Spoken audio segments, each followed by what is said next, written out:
Good evening. Welcome to Beaumont City Council regular council meeting for Tuesday, June 10th, 2025 at 6 p.m. here in City Council chambers. We'll begin our meeting as we always do with a call to order, a land acknowledgement. The City of Beaumont respects the histories, languages, and cultures of all First Peoples of this land, whether they be a First Nation, Métis, or Inuit descent, and appreciates that their presence continues to enrich vibrant communities across the land. As we gather here in Treaty 6 territory in the homeland of the Métis Nation, we acknowledge that we are all treaty people and have ongoing responsibilities to protect, honor the treaty, inherent rights of the people, and the land. This evening we have three proclamations. Begin with the first one, Lemonade Day, June 14th, 2025. Whereas Lemonade Day is a fun, community-based program that teaches youth the fundamentals of entrepreneurship through the time-honored tradition of operating a lemonade stand. And whereas the program provides a unique hands-on learning experience where children, with support from Community Futures Capital Region, parents, mentors, local organizations, plan, launch, and run their own small business, gaining valuable skills in entrepreneurship, budgeting, marketing, customer service, and responsibility. And whereas Lemonade Day encourages community collaboration with local businesses, supporting budding entrepreneurs through partnerships such as Lemmy Lease, fostering a spirit of mentorship and economic awareness. And whereas Community Futures Capital Region plays a key role in delivering the program in our region, guiding and inspiring the next generation of leaders and business owners through pre-event training and local judging on Lemonade Day. Now, let it be resolved that I, Mayor Bill Danyluk, do hereby proclaim June 14, 2025 as Lemonade Day in the City of Beaumont, dated 10th of June, 2025. I attended 7 lemonade stands last year, and they were pretty good. They had baked goods, they had licorice, they had everything but lemonade, and lemonade, pardon me, so it was actually pretty good. So this year I'll probably hit all 10 or 12 if we can. So just watching social media, there should be announcements about lemonade stands in Beaumont, so if you can, go out there and support them. Kids get a lot of kick out of it. Beaumont Music Week, June 15th to 21st, 2025. Whereas Beaumont has long been a vibrant hub of creativity, nurturing local talent and embracing diverse musical genres, and whereas the Beaumont Music Festival is approaching the 18th year, and this year we'll celebrate all of the amazing musical talent within our city, highlighted by the musical festival on June 20th and 21st of 2025. And whereas there's been a long-standing partnership between the City of Beaumont and the Beaumont Music Festival as we celebrate 18 years of support for what started as a Town of Beaumont Promotions Committee event in 2008. The growth of both the city and the festival of those 18 years, with the festival now getting recognition on a national level, are achievements we can all be very proud of. And whereas Beaumont Music Week is an opportunity to celebrate the richness of our local music scene, showcase the talents of our musicians, and encourage residents and visitors alike to enjoy the joy of live music and performances, now therefore be resolved that I, Mayor Bill Danyluk, do hereby proclaim June 15th to 21st, 2025 as Beaumont Music Week, City of Beaumont, Alberta, 10th of June, 2025. On a side note, the headliners are 5440 on Saturday night at the music festival. So if you're from my generation, that band will sound familiar. And if you get a chance to check them out, it should be a great headliner on Saturday night. National Indigenous Peoples Day, June 21st, 2025. Whereas Beaumont was settled and built on the traditional lands and territories of the First Nations peoples, the homeland of the Métis, and as part of the Greater Edmonton area, the region is a place where Inuit and people of the North come to receive services and connect with family, friends, and neighbors.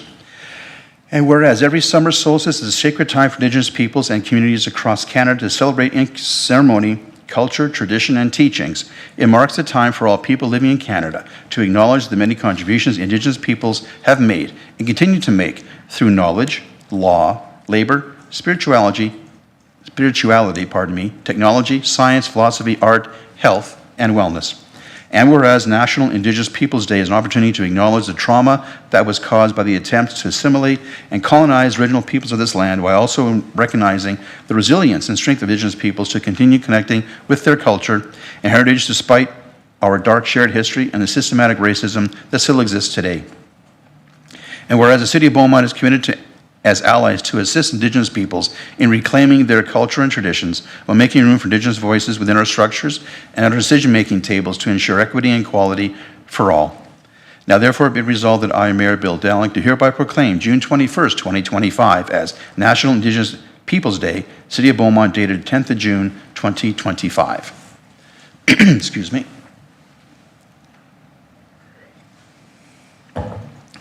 Next on our agenda is the adoption of the agenda. Madam Clerk, any changes to our agenda this evening? No, Mayor, there are no changes to the agenda. Thank you. Would you please put the motion on the screen, Madam Clerk, for the motion to adopt the agenda as circulated? Councilor Barnhart, would you make that motion, please? Make that motion, please. Thank you, Mayor. I move that the June 10th, 2025 council agenda be adopted as presented. Thank you, Councilor. Discussion on the motion? Seeing none, would you please initiate the voting process?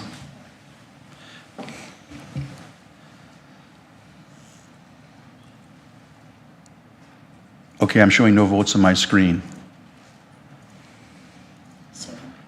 Yeah, let me try again here. Hang on. Okay, sorry, it's not showing now. Thank you, Council. That passed unanimously 7-0 in favor of adopting the motion of the agenda. No, Mayor, there's no one registered for open forum. Thank you. Madam Clerk, would you please put the consent agenda items on the screen, please, for the motion for consent of 2 items? Thank you, Mayor. I'd move that council consent to approve the following agenda items without debate. Item 5.1, regular council meeting minutes, June 3rd, 2025. The council accept the minutes of the June 3rd, 2025 regular council meeting as presented. Item 8.2, Curling Club letter of support, Grand Slam of Curling, that the mayor, on behalf of council, sign a letter of support for the Beaumont Curling Club to host the Grand Slam of Curling event. Thank you. Thank you, Councillor. Discussion on the motion for consent agenda? Seeing none, please initiate the voting process. That carries unanimously, Council, 7-0 in favor of consent agenda. Thank you. Items for public hearing, 6.1, 6.2, 6.3, 6.4. I believe, Madam Clerk, we are going to do the public hearings all together. So, Madam Clerk, would you please read through the process for the public hearings, please? Thank you. Welcome to the June 10th, 2025 City of Beaumont public hearings for the following matters: Municipal Reserve designation, Chalarousse Business Park, Bylaw 104824, Municipal Development Plan, Place Chalarousse Amendment, Place Chalarousse Outline Plan Amendment, and Bylaw 1049-24, Place Chalarousse Land Use Bylaw, amending bylaw. Public hearings are an opportunity to speak to council on advertised bylaws or certain resolutions. I'll spend a few moments providing an overview of the public hearing process. We have been accepting written submissions in the weeks preceding the public hearing, and the deadline for written submissions was noon on June 9th, 2025. All written submissions received by that deadline have been provided to council in advance of this hearing for their review and are also available for public inspection on the agenda page of the city's website. Registration to present at the public hearing by electronic means was required by 4:00 p.m. on June 9th, 2025. Registration to present in person is permitted in advance of the public hearing or at the public hearing. Currently, we have one in-person speaker and one speaker registered to participate by electronic means for today's public hearings. The procedure for public hearings is as follows. Administration will first make a presentation on the bylaws and related resolutions, and council will then be invited to ask questions of clarification. Next, the applicant will then have up to 10 minutes to make a presentation, and council will be invited to ask questions of clarification. Finally, members of the public who are registered to speak or those who are present here will be invited to make their respective presentations. If anyone here has not yet registered to speak, I ask that you please raise your hand now so that we may get your name and add you to the list of presenters. Just so we're clear, anybody in the audience that wishes to speak in the public hearing who's not registered already? Okay, your name, sir? Yes? Yes, he's registered. I'll give you a thumbs up on that one, so you're good. Yeah. Lauren? So everyone is registered? Great. Lauren's registered as well? Okay, good. Just make sure we don't miss anybody, because public hearings are a chance to get feedback and keep our process straight. Madam Clerk? Thank you. I'd ask that presenters please also fill out the sheet on the table with your contact information, or do we still have that? Yeah. That will be kept on the record. Council will first hear from those who are in favor of the bylaw or resolution, then those who are opposed, and then anyone else who wishes to be heard. Each presenter will have up to 5 minutes to present, and then council will have the opportunity to ask questions of clarification. When it is your turn to make your presentation, please ensure your microphone or audio is working and state your full name for the record before beginning your presentation. Your 5 minutes will start when your presentation starts, and there will be a clock on the screen in front of you to track your 5-minute allotted time. Please remain at the microphone once you're done presenting, as council may ask you questions following your presentation. Once council has heard all the presentations, the public hearing will be closed and the regular session of council will reconvene so that council may decide on the matters. On a final note, the city's public hearings are recorded as a webcast, which will be made available for viewing on the city's website. Thank you, Mayor Daniluk. Thank you, Madam Clerk. So with that, we're starting with 6.1, Municipal Reserve Designation, Charleroux Business Park, public hearing. Ms. O'Neill, are you presenting for, no? Oh, Mr. Wong?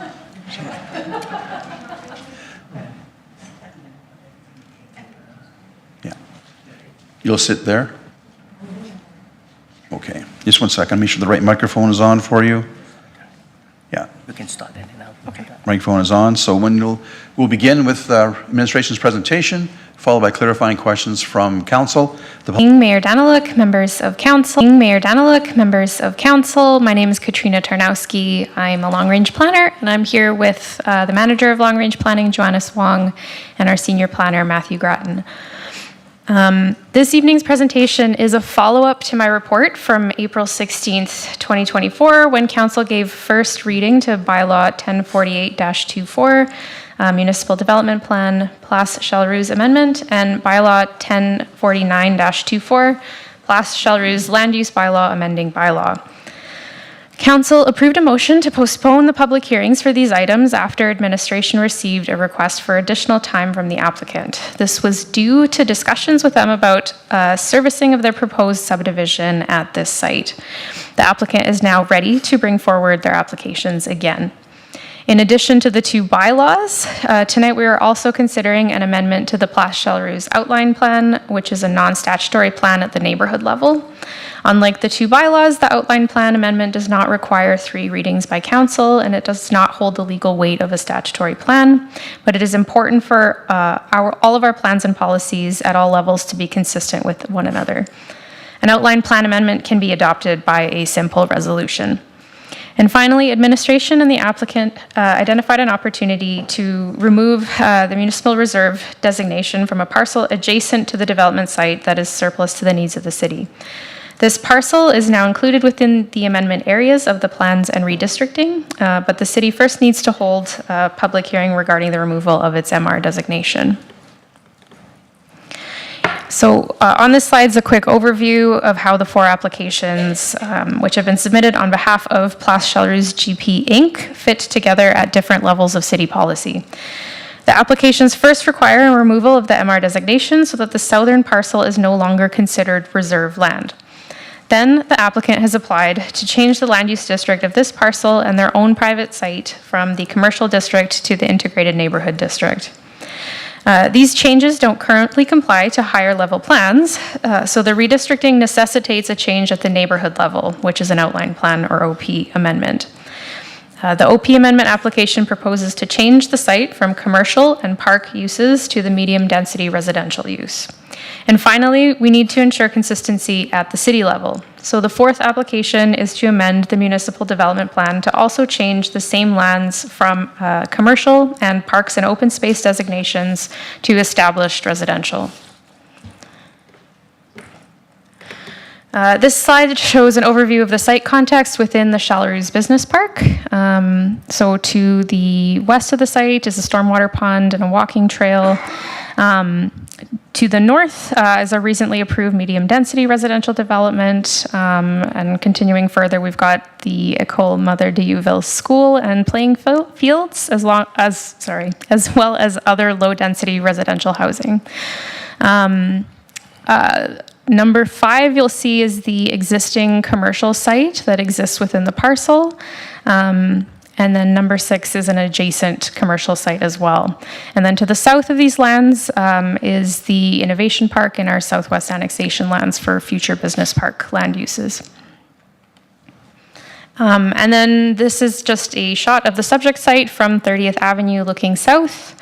On the left-hand side of the photo, you can see the edge of the existing Place La Rose du Marais, which is a portion of the subject parcel that is outside the amendment area and is proposed to remain under the commercial district. And then another important piece of context is that there is a restrictive covenant registered on this property, which lists several restricted businesses that may not be developed on site. This includes various food markets and vendors, liquor stores, pharmacies, photo labs, gas bars, and service stations.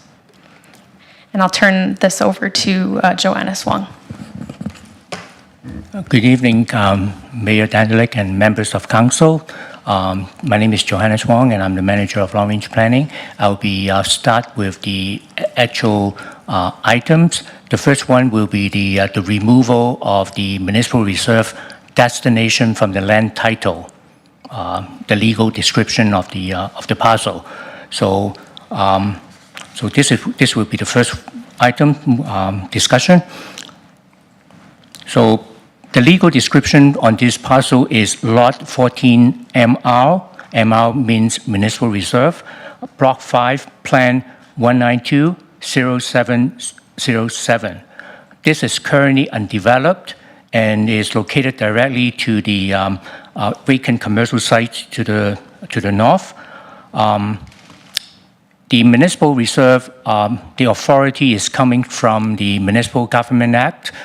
There is section 671 all the way to 675 regarding the regulations regarding municipal reserve, how the municipalities deal with the municipal reserve parcels. It outlines the uses and the purpose of the municipal reserve. It outlines the how the municipality will get dedicated land from the developers through subdivision. It also talks about after the municipality gather the reserve land, and if there is a school developed, how that process would be to transfer the site to the school boards.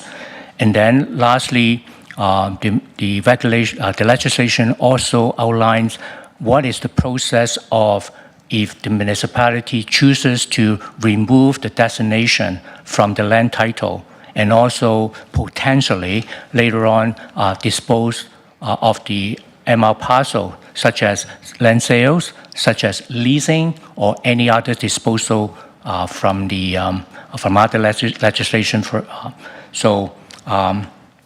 There are only 4 allowed purposes or use outlined in Section 671 of the MGA, and those are public parks, recreation areas, school board purposes, or separation space between land uses. In general, I can short form it as buffer zones between 2 incompatible land uses. Looking at this municipal reserve parcels, the administration is recommending a disposal of the removal of the land, the destination from the land title in accordance to the to 674, 675 of the Municipal Government Act tonight, because this parcel is currently vacant, and because of the small size, and there is the not a very good access to the parcel for both maintenance purposes and for future development of programmable facilities. So that is why the administration is proposed to remove the designation so that the parcel will have more flexibility of users. Like I said, currently there are only 4 users that are allowed on this municipal parcel, but when the city removed the municipal reserve designation on the title, then it opens up the opportunities for future users. Not necessarily for private use, but also including municipal purposes. For example, I'm not saying there is a need for that. For example, you see on the contextual map, to the west of the site, there is a storm point. If the city has a need to expand that storm point to be included in this MR parcel, for now, if there is an MR destination on the title, you cannot do that because that is not one of the 4 purposes. But if you remove the municipal reserve destination from the land title, then you free up that opportunity. So, and also another things that I want to outline is removal of the MR destination from the land title doesn't mean the city is not the owner of the parcel. It's just the legal documentation that there is no MR destination on title. The city is still the owner of the parcel for whatever purposes the city wants or desire at a later date. So, and like I said, the administration looking at the situation for this parcel, we recommend councils to remove these designations to open up further opportunities for this parcel. And also the MGA in this section requires if the municipality wants to remove the designation from the land title, we need to hold a public hearing. And that's the reason why we are presenting this item in front of council tonight. And not only the public hearing, advertising here is required, the MGA also requires administrations to advertise the removal of this land use designation through a sign posted on the site. And we have two signs posted on the site, and that is the picture showing the signs that is there right now. And we are meeting the legislative requirements for this removal of the land use, the municipal reserve destination. And this will pave the way for, like I said, future opportunities on the site, and whether the site will be developed for specific use. And we are also thinking by amending the MDP, the OP for established residential in the MDP or the medium density residential in the OP, because if you keep that as the same use now, it is incompatible with the future land use. So that is why we are not saying it has to be residential, it has to be any other uses, but what we are recommending to council on this particular item is the removal of that destination so that we can move forward with the other discussions. Yeah, and I will hand it back to Katrina for the other three applications. Okay, so the second application under consideration is the redistricting. The redistricting site, showing both the privately owned parcel and the MR lot, is approximately 1.8 hectares or 4.4 acres in size. Under the proposed integrated neighborhood district, the site's intent will be to provide a diversity of housing options in the neighborhood while accommodating a minimum residential density of 35 units per net residential hectare. The redistricting would result in a decrease in side and rear yard setbacks and an increase in allowable lot coverage from 40 to 50%. Maximum building height is the same in both the commercial and integrated neighborhood districts at 4 stories. When administration evaluates redistricting applications, we look at whether the application complies with the land use bylaw, whether it aligns with higher level plans and policies, and whether the proposed use is compatible with the surrounding context. The proposed development will comply with the IN district in the land use bylaw, meeting the general intent of providing a variety of housing options with integrated local commercial and business opportunities. Dwellings are permitted use under IN district, and the proposed site concept will meet the minimum residential density of 35 units per net hectare. The redistricting does align with the amendments that are also being proposed to the outline plan and the MDP this evening. And it is compatible with the surrounding context. The transition from the surrounding land uses, which are low density residential and medium density residential and commercial, to the site are appropriate and will be aided by buffers. And additional residential units coming from this development will support the surrounding commercial sites through increased foot traffic. So moving on to the outline plan amendment, the Place Chalarou's outline plan was first adopted in 2003 and last amended in 2015. There are two ways the outline plan is being amended. The first being redesignating land uses in the amendment area, the large part being from commercial to medium density residential, and then the MR parcel being from park to medium density residential. The second set of amendments deals with administrative changes to bring the plan up to date. So that includes language referring to the town of Beaumont, to the city of Beaumont, things like that, references to outdated land use bylaw districts, and updates to current policies and plans. The medium density residential land use in the OP has characteristics such as the development of multi-attached or low-rise apartment housing forms and a sensitivity towards ensuring a proper transition between higher and lower density housing. Administration looks at things such as neighborhood design and servicing when we evaluate amendments to OPs. With the redesignation of this site, the proportion of the neighborhood land dedicated to medium density residential is 15. Low density residential and residential estate categories still represent a majority, 85%. Overall, the neighborhood density would experience an increase from 20 units per net residential hectare to 23. For established residential areas, the MDP sets an intensification target of 10%. The MDR site will be located along a major road, which is the 30th Avenue Ring Road, and adjacent to a multi-use trail system, so well connected to the transportation system. And it also has good walkability for the additional residents. They will be within a 5 to 10 minute walk to several key services and amenities in the Chalarou's Business Park and surrounding commercial areas. As well, for servicing, a utility servicing memo and transportation memo were submitted and then reviewed and accepted by administration. They showed that the existing surface and underground infrastructure at this site have sufficient capacity to support the land use change being proposed.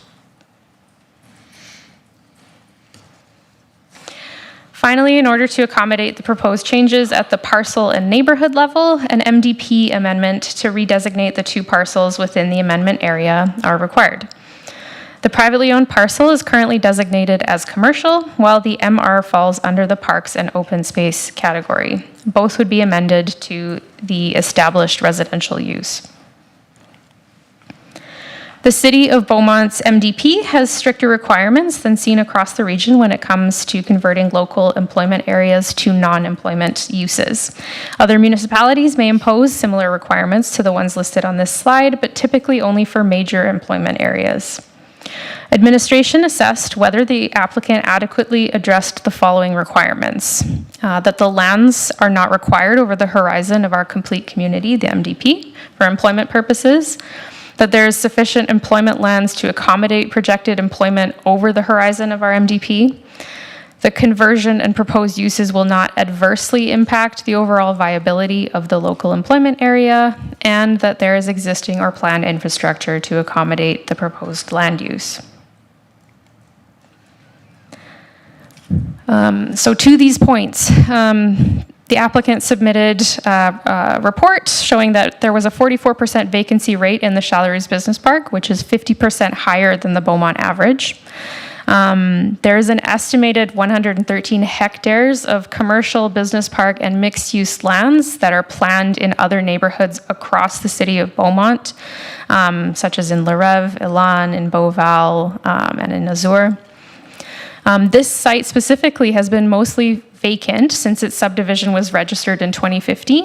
The addition of residents to this location will increase the overall viability of the surrounding employment sites rather than take away from them. And then again, to the servicing review, the utility servicing memo showed that fire flow requirements would be met, that the sanitary and storm sewer systems have sufficient capacity for the medium density residential use. And the transportation memo showed us that trip generation should or will actually decrease if the land use is changed from commercial to residential. On this slide is an overview of community engagement conducted for these applications. Circulation of the plan amendments and redistricting took place from December 2023 to January 2024 to affected landowners within a 100-meter radius, to impacted agencies and internal city departments. Again, first readings of bylaws 1048-24 and 1049-24 then took place in April of 2024, and public hearing notices were sent out before the applications were put on hold until April of this year. Administration has re-advertised the public hearing in the May 23rd, 2025 edition of the Beaumont News. Additionally, we have posted notice on the city's website, mailed adjacent landowners, and emailed external agencies. And as Joannis noted earlier, signs were posted near the MR site to notify residents of the upcoming public hearing concerning that site's redesignation. Taken together, administration is in support of these 4 related applications. We believe that there's sufficient evidence to consider converting lands from employment purposes to a residential use. The amendments meet policy goals of intensifying built-up residential areas through the use of vacant land. They would support the viability of the commercial uses in the Chalaros Business Park, and they are compatible with the surrounding existing and future development. Administration then recommends that following the public hearing, in this order, Council approve the removal of MR designation and direct a designated officer to request Alberta Land Titles remove the designation from title. Then give bylaw 1048-24, second and third reading, that's the MDP. Third, adopt the amended Place Chalaros outline plan by resolution. And then finally, give bylaw 1049-24, second and third reading for the redistricting. Thank you very much. That concludes my presentation, and administration welcomes questions from council. Thank you, Mr. Nowski. Thank you, Mr. Wong, for the presentation.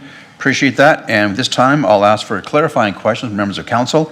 Councilman Telebas, Nathan, you have the floor first. I have 3 questions. I'll start with that. Sure. Clarifying questions, yeah. Thank you. First one relates to the restrictive covenant.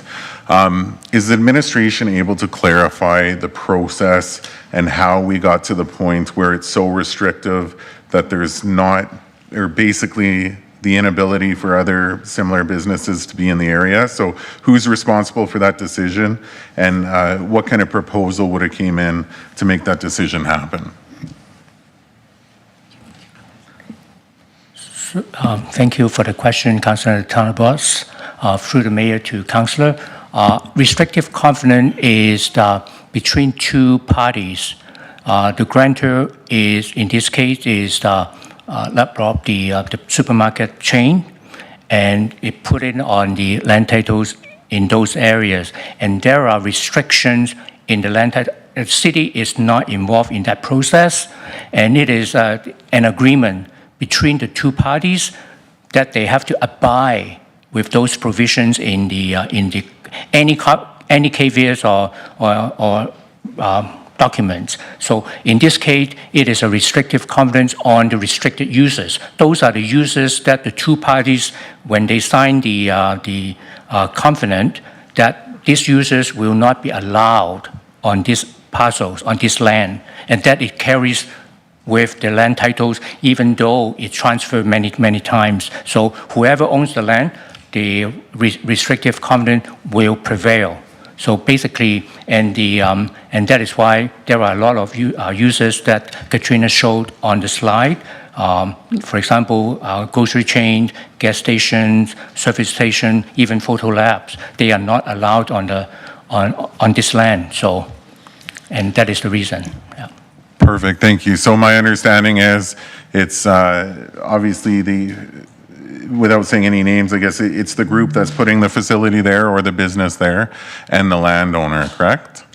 Yep, the previous owner, the first landowner. Yeah. Perfect. Yeah. And does the city of Beaumont have any say on that? For example, if I want to go and buy, a huge section and develop it and say there's absolutely not allowed to be any residential or businesses that meet these criteria, I have full say on the land that I own and there's 0 input from the city of Beaumont? For example, if the city is buying any parcels in that area, the city is bound by this covenant because it is on the land title. You are the owner. You are abiding by the agreement. Yeah. Perfect, thank you. Where this covenant creates a monopoly, what options exist to modify this covenant? Unless the two parties are involved agree to change it, to abolish it, if one of the parties is saying no, there may be a recourse, and that is go to the court. Yeah.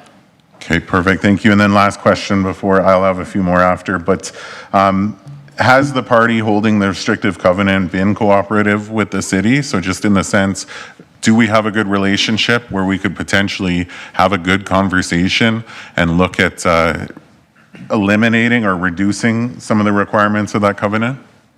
I believe the city. Hang on a second. There we are. Ms. Neesing? Thank you very Mic's on. much. Through the mayor to Councillor Nintellenbos, about 5 years ago, the city had made some attempts at removing the restrictive covenant and was unsuccessful. Johannes is right, going to court is an option. However, looking at the case law and the history of removal of restrictive covenants, you need to have a very strong case about a lack of other available land. We would have a difficult time making that case for this parcel of land in particular. Perfect, thank you. And last question, just relating to your comment there, where we do have a significant lack of available land, would that not be a potential argument? For this parcel? Correct. Not likely, no. Thank you. Thank you, Councillor. Appreciate your questions. Councillor McGough-Swain, Sam, you have the floor. Thank you for walking us through that slowly. It was a lot. I think I'm following. So I think maybe if you don't mind just pulling up, going back to the slide package, it's kind of page 13 of 126 that shows the redistricting. My question is going to be around the notification. You talked about adjacent landowners who you spoke to. I think it should be 13 up there. Yeah, thanks. So when you talked about the engagement, first of all, thanks for the sign, for putting that up. I think that's very helpful. But I'm just curious, when we're talking about sending letters out to adjacent landowners, who are we talking about here? My question is north of 30th Ave there, those residences in that area. Thank you for the question. Through the mayor to Councillor Monkoff-Swain, yes, the landowners to the north, within a 100-meter radius, would have received letters from us. In the report that's attached to the submission, there is a summary of the number of letters that we sent out. I don't have that number in front of me, but I can let you know exactly how many people were contacted. Yeah, it says 35. I was just curious, when you're saying adjacent, sometimes there could be multiple, landowners within, that existing district. I just wanted to make sure that we went across the road to those residences and they are aware of that. Yes, yeah. Okay, I'll leave my clarifying questions there until after the public hearing. Thanks. Thank you, Councillor. Appreciate those questions. Councillor Penrod, followed by Councillor Barnhart. Phil, you have the floor. Thanks, Mayor Daniluk. So one clarifying question specific to the first piece presented around the entertaining the idea of releasing the municipal reserve. How would this proposal impact planned connections of multi-use trails in the area going forward, if at all? There is a trail planned just south of the city, so it is a matter of constructing it. So, and at the subdivision stage, the city would require the applicant, the developer to the north, to construct that. So there is a trail connecting the trail network initiated from the stormwater pond, just connecting to the parcel to the east, because there is an existing trail already. So the trail will be there. Yeah, so thank you for the clarification.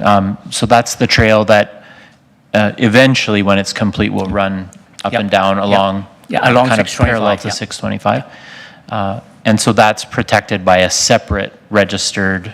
It's a PUL already. There is a land dedicated already. So that's a public utility. Yep, that is a public utility lot. Thank you for that. And this question might sound cheeky, I promise it's not. Why don't we ever see proposed amendments? This is obviously a very complex piece, as evidenced by the very thorough explanation you gave it. Thanks for that tonight. And as evidenced by the fact that we understand from all that's presented here that you've been working with the proponents for the better part of a year to kind of get ducks in a row here. Why don't we as council see proposed amendments come forward that administration does not recommend for approval?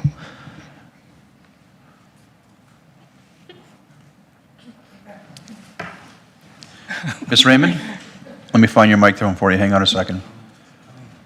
I think it's on. Thank you. Thank you, Mayor. Through to Councillor Penrod. The department works. I don't Sorry, think your hang mic's on. I'm not. Nope. Let's see. I can't see behind. Wrong way around. I did hit it. I was There you go. speaking. There it is. It wasn't blinking. Yes, thank you. Tech difficulties. I'll figure it out someday. Thank you, Mayor, through to Councillor Penrod. The department works really hard to have applicants have successful outcomes. In fact, in the next coming council meetings here, we are going to be bringing an item forward that's going to be coming in non-support. That's after years of work trying to have the applicant have a successful outcome. So we're trying to work with them. We spend a lot of time, having them make alterations to their applications and trying to get them to get to yes in some way, shape, or form. So that's typically why, because we were able to reach a compromise with them. Thank you. And like I said, I know that it sounds like a funny question, but I guess what I'm trying to get at is who drives the process that eventually brings this forward? Obviously, administration has a role to support and to uphold the laws of the land, but also our kind of policies and procedures. At the end of the day, though, if a landowner is wanting to apply for a change or bring change, propose a change, how much ability does administration to say no to that?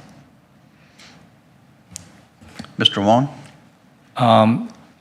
Any application, before even an applications, usually the proponents or even a realtor will approach us and propose an idea, and we will work with them, and they will work with the city to understand all the municipal policies, for example, MDP, all the area structure plans and OPs, and other departments, for example, even a parcel whether surfacing is required to upgrade or everything is fine, and then they go and formulate their proposals to solidify the proposal and to a point that it is ready for an application.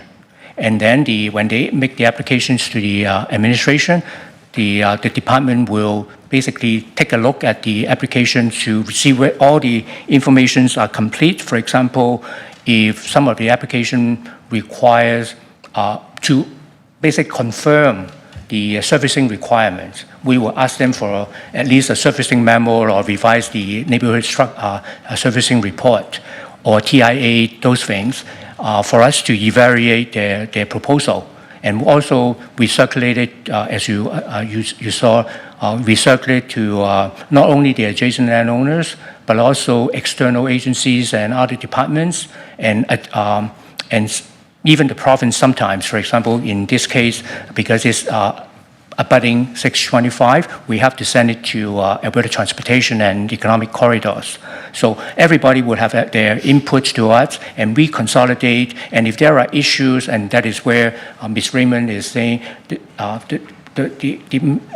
administration will work with the applicant to resolve those issues. And if those issues are resolved, then the administration will be comfortable taking it to council as a support. But if there are issues that is not resolvable, then we will still take it to council, but it may be a non-support. Yeah, in those cases. Thank you. I appreciate you shining some extra light on the topic for us. I think at any time that we spend our days and nights and weeks in a subject area, it can eventually become hard to appreciate for folks who don't live and breathe in that world all the time, how foreign some of the concepts and procedures can be. So just appreciate you taking us slowly through this and helping it be a bit more see-through for folks. Thanks. Thank you, Councillor.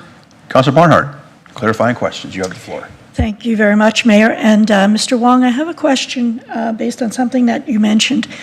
The MR designation needs to fit for purposes, I think is what you said, Yep. in order to maintain that designation.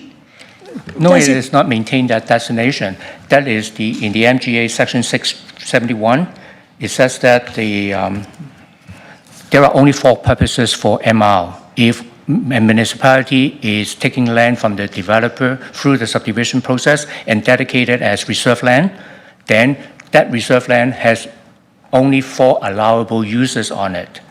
And that is public parks, recreation area, scuba purposes, and buffer zone between 2 different land uses. So those are the 4 purposes. Thank you. It was a buffer zone I was missing when you gave that list before. So right now, it meets that requirement. It is MR, yeah. So not meets that requirement. It is MR, and it is vacant. But if the city wants to do something on this parcel, it has to be a It has to public fit one of those to continue to be MR. Yeah, you cannot put, like I mentioned, you cannot put it as a storm point, for example. How do you stop being a buffer zone? I guess that's. the For question. example, I'm not too familiar with City of Beaumont because I don't think we have that situation here. For example, with the City of Edmonton, 119th Street, there is industrial on the west side and there is the older neighborhood on the east side, and there is that corridor. That is MR. That is the buffer zone between separating old industrial areas when the city was first developed and later on the residential developments to the west. Yeah. Okay, I think, and one other question, clarifying question around the maintenance, which was the other concern in terms of the access.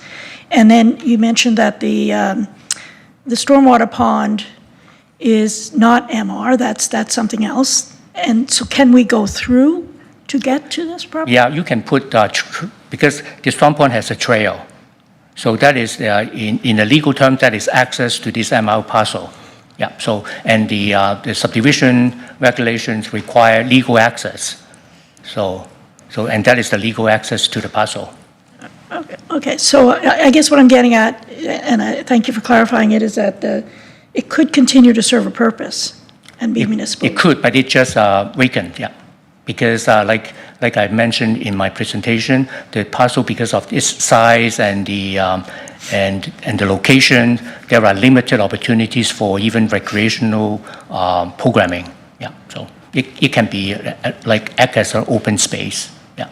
Okay, I'll leave it there for now. Thank you. Thank you, Councillor. Appreciate that. Councillor Newkirk, Stephen, you have the floor, followed by Councillor McCook.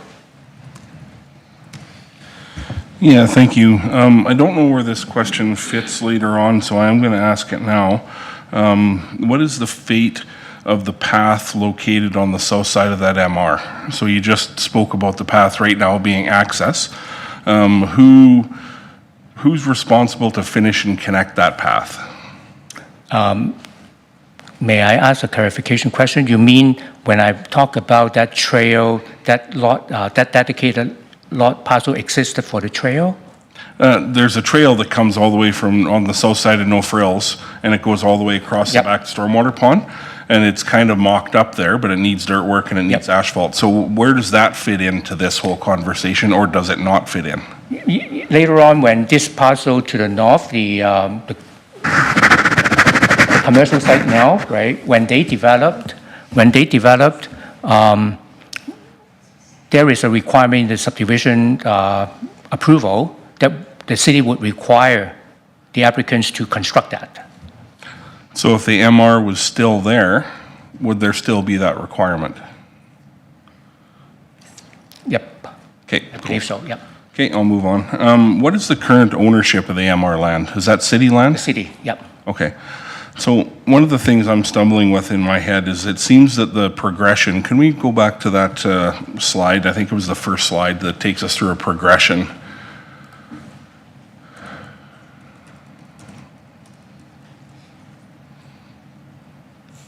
So that one there, yeah. So right now, the city is in this process because an applicant considered, that's why we're here. So, right, the city considered, that's why we're here. So, right, the city owns the MR designated land right now, and then the next step shows redistricting. So is there a supposed change in ownership that's happening through this process? Or how do we have this conversation when there are two ownership groups currently? So at this point of time, all the processes that is shown on the slide there doesn't affect, the ownership doesn't take into account for actual developments, for example. The reason why we take it in this sequence is because one of the like I mentioned, the city considers this MR parcel is to be, lack of a better term, surplus to this purpose, and we find that is why we recommend the removal of the designation. So this free up the opportunities for this parcel. It doesn't mean that it has to be developed as residential, commercial, or whatever other uses, but it free up the opportunity.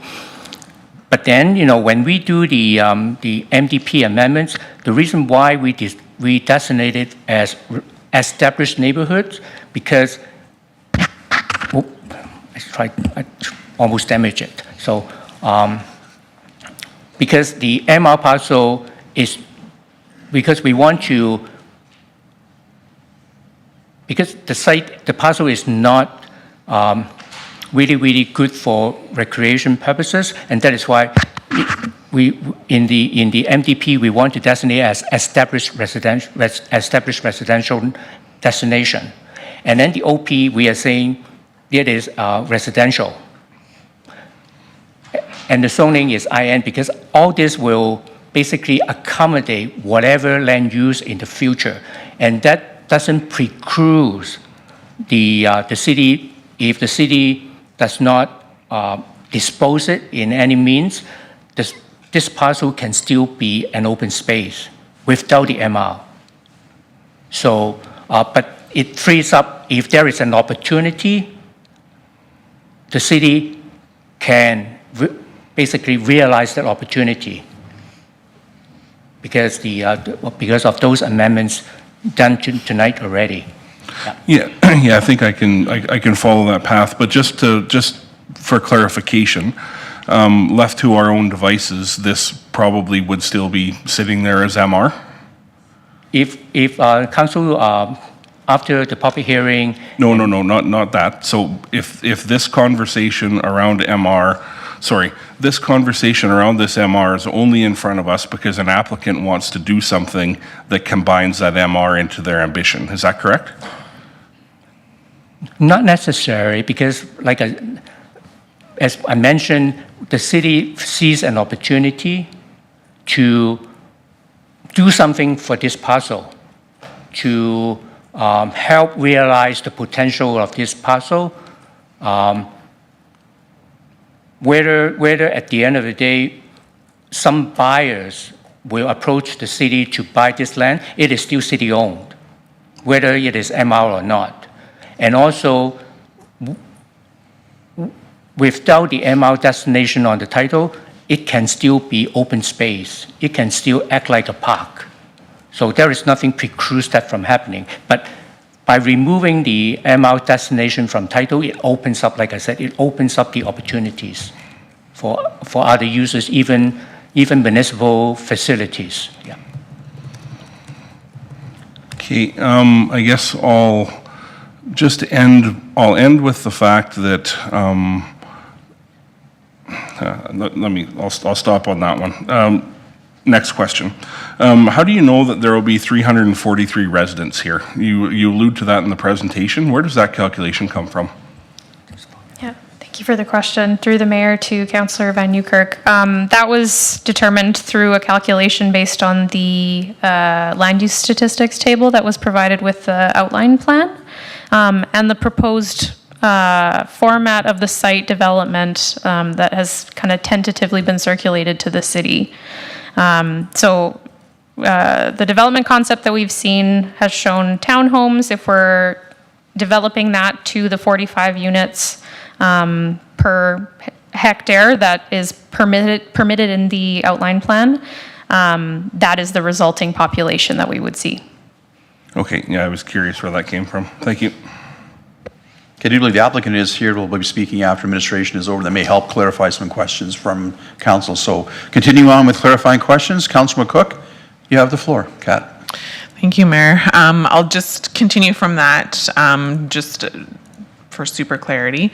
No matter what happens this evening with the MR, it isn't very accessible to the general public. So even if redistricting does go through and the city has more opportunity as to what we can do with it, it's still really only accessible via the path, kind of.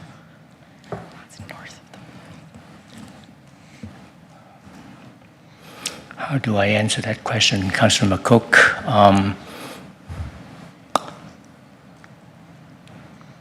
It is a scenario answer, because I don't know what happened to the parcel in the future. Let's say currently. Yeah, let's say currently it's MR, and it will be on its individual parcel, so the access will be through the trails from the storm point. Then, hypothetically speaking, if we remove the MR, and if down the road, sometime in the future, a buyer approached the city, they have a proposal to develop the site. Hypothetically speaking, it is the owner to the north. Right. Then, there may be the opportunity for the consolidation of the parcel. Yeah, no, sorry, my question wasn't hypothetically in that sense. I mean, as we are today, the main access for the city, if the city chooses to do something with that parcel, if we open it is up our still the options, it is path, still through yeah. the path. Okay, thank you. And then just a question on the bylaw piece. If you could just pull up the picture, I think it's page 3 on the presentation.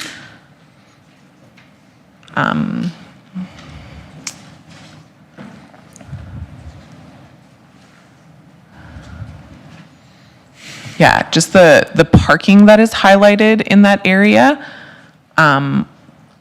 If the change goes through, what occurs with that parking? Which one?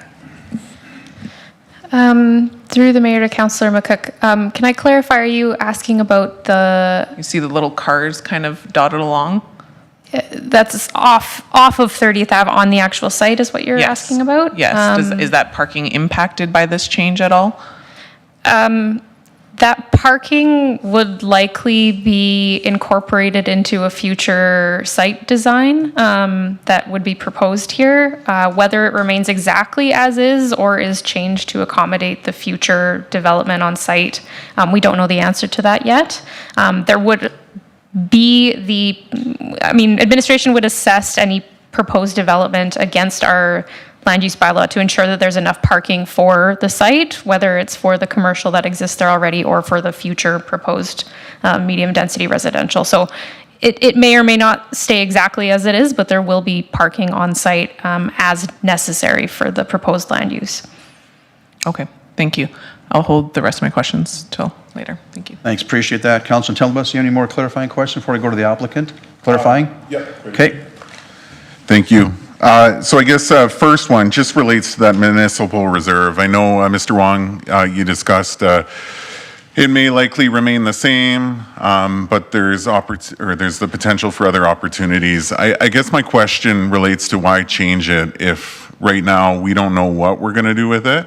And then second to that, if the thought is it might remain the same, why take the municipal reserve off of that title there?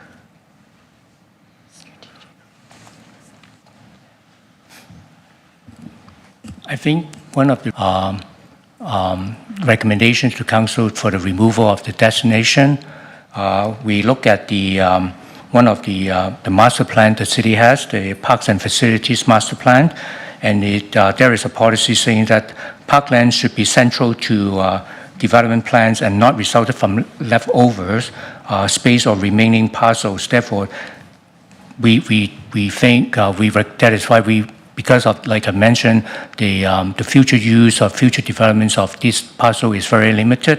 We recommend disposal of the land titles to explore other opportunities for this parcel. Yeah, so. Perfect, thank you. Can you clarify, I mean, buffer zone or whatever title we want to put it, if the opportunity exists to have a nice bench setting there, some trees off of the bike path, would that fall under what would be accepted under a municipal reserve? Yes, that would be, because that is public parks. Perfect. So, I mean, I feel like giving up that land with the potential for development may impair our ability to provide a setting like that right off the bike path. Next question I had, there wasn't much discussion around slide 10, which shows... Sorry, Councillor, one second, please. Ms. Raymond? Sure. Thank you, Mayor. I just wanted to say one thing about that MR piece, is we're looking at maximizing land holdings for the city, and we're looking at maximizing our very limited amount of MR, which is 10% of all developable area. It needs to meet our sports fields, needs to meet a whole variety of different things, and we're woefully deficient in being able to provide all of those amenity spaces like ball diamond, soccer fields, everything else that all goes on MR. It would be better to actually be able to take that and move that and consolidate that with a more usable space so that we can maximize our small amount of MR, which is why we were thinking that originally this was supposed to be like along the top, more of that buffer strip type of configuration between 30th to the commercial use, similar to what you see further down the road by No Frills and that gas station there. And really, we're mowing it. We're just doing maintenance. I do agree that being able to put trees and benches and that sort of thing is definitely aesthetic. It's definitely would increase the amenities that are along the trail system that we all talked about as being deficient. But it's also something where there's overburden on there. We're going to have to do all the site prep for it. So it's actually going to cost us some money to be able to bring that up to park standards, whereas this would be us being able to dispose of something potentially and being able to better utilize that elsewhere. Was our thinking. Okay, so at this point, we're getting into the more debating issues right now, so I'm going to move us to the applicant part of the presentation for public hearing. I had a question, though, that I had asked there, slide 10, if I can, Mayor, please. As long as it's just to clarify, not a debating question. No, Thank you. and I'm also, I have a clarifying question relating to that comment, but I'll start with slide 10. There wasn't much discussion around losing the park space on the first slide. It seems to disappear in the second slide. Can anyone provide little description on what that would look like? Through the mayor to Councillor Natellan Boss. So that park does not actually exist right now. I'm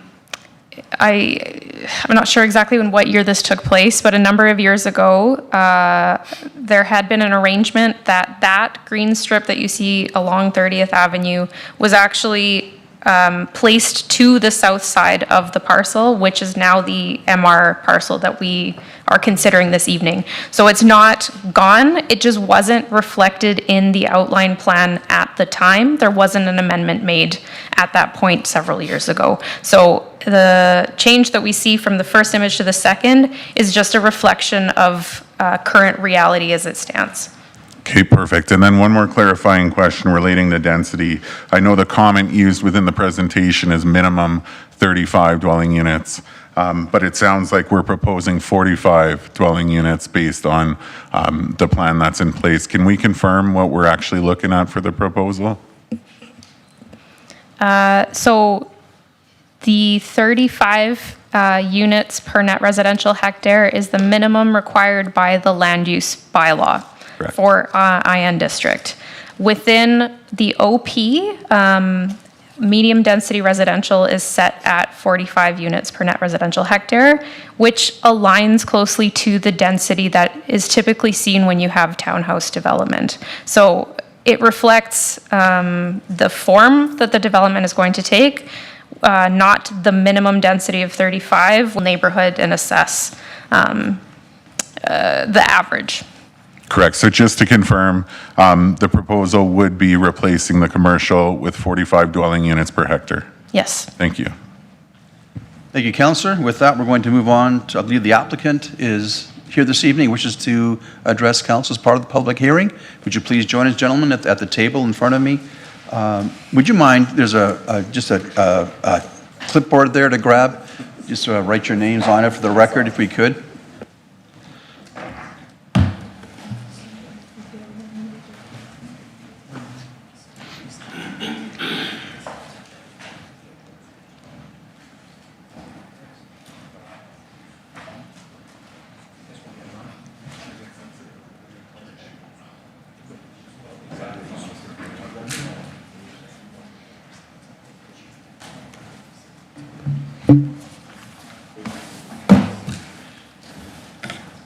Welcome, gentlemen. Please speak your names when you're ready, and your microphone is on, ready to go. You just turned it off. Hang on a second.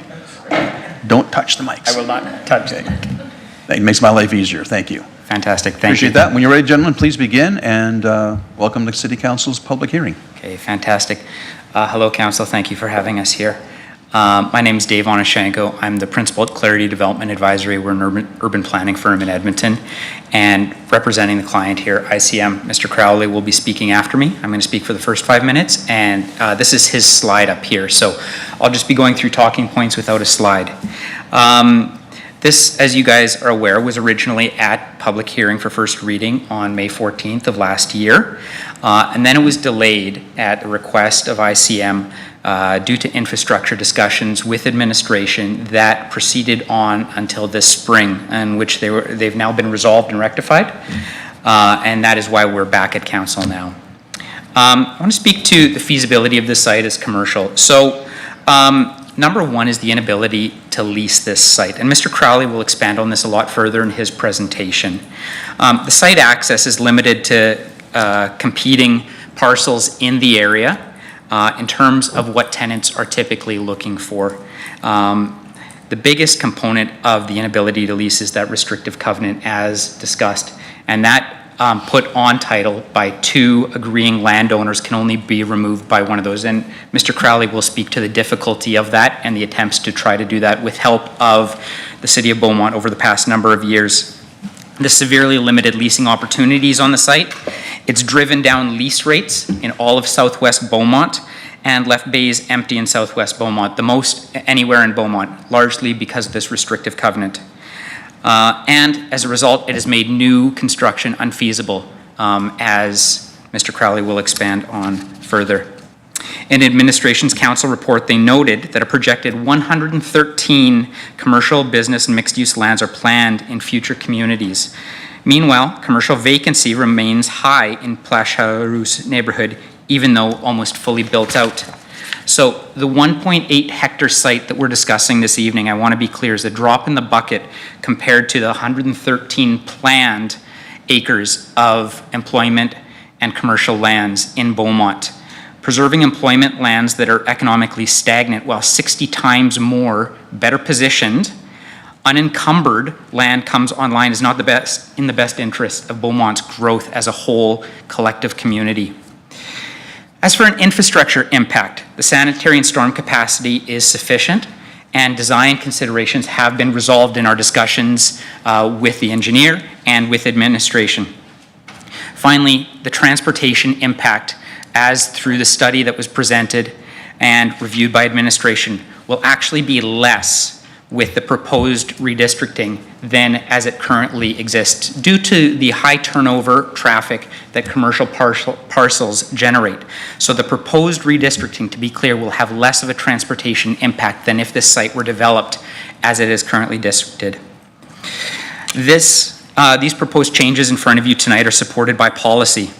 The proposed amendments are seen and reflected in policy by the Municipal Development Plan. Quote, Beaumont will provide a choice of housing and tenure options which meets the needs of multi-generational, culturally diverse, and a variable income community. Another quote from the MDP says, Beaumont will ensure development complies with the greenfield densities of 35 dwelling units per net residential hectare and strive to achieve the goals of intensifying built-up residential area through a 10% increase in the number of dwellings. Another quote says, all new development in future residential areas should provide a minimum of 30 to 40% of the residential land in the form of medium and high density development. So as this is an existing neighborhood, it doesn't meet that qualification, but as administration proposed, they said the proposed medium density residential site will help provide diverse choices. And right now we see in this neighborhood, it's only 14.3 of the net residential area falls under this built form of medium density. So we're talking 30 to 40% in new neighborhoods. And with the change that we're proposing is only 14.3 in this neighborhood. Finally, these proposals are supported by administration. Quote, a medium density residential site is compatible with the appropriately scaled to the surrounding development.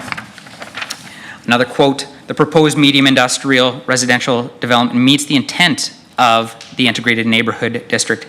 And finally, quote, the proposed medium density residential development will meet these policy goals of established residential character area by intensifying built-up residential areas in the Plage Chaleureux's neighborhood through the use of vacant land.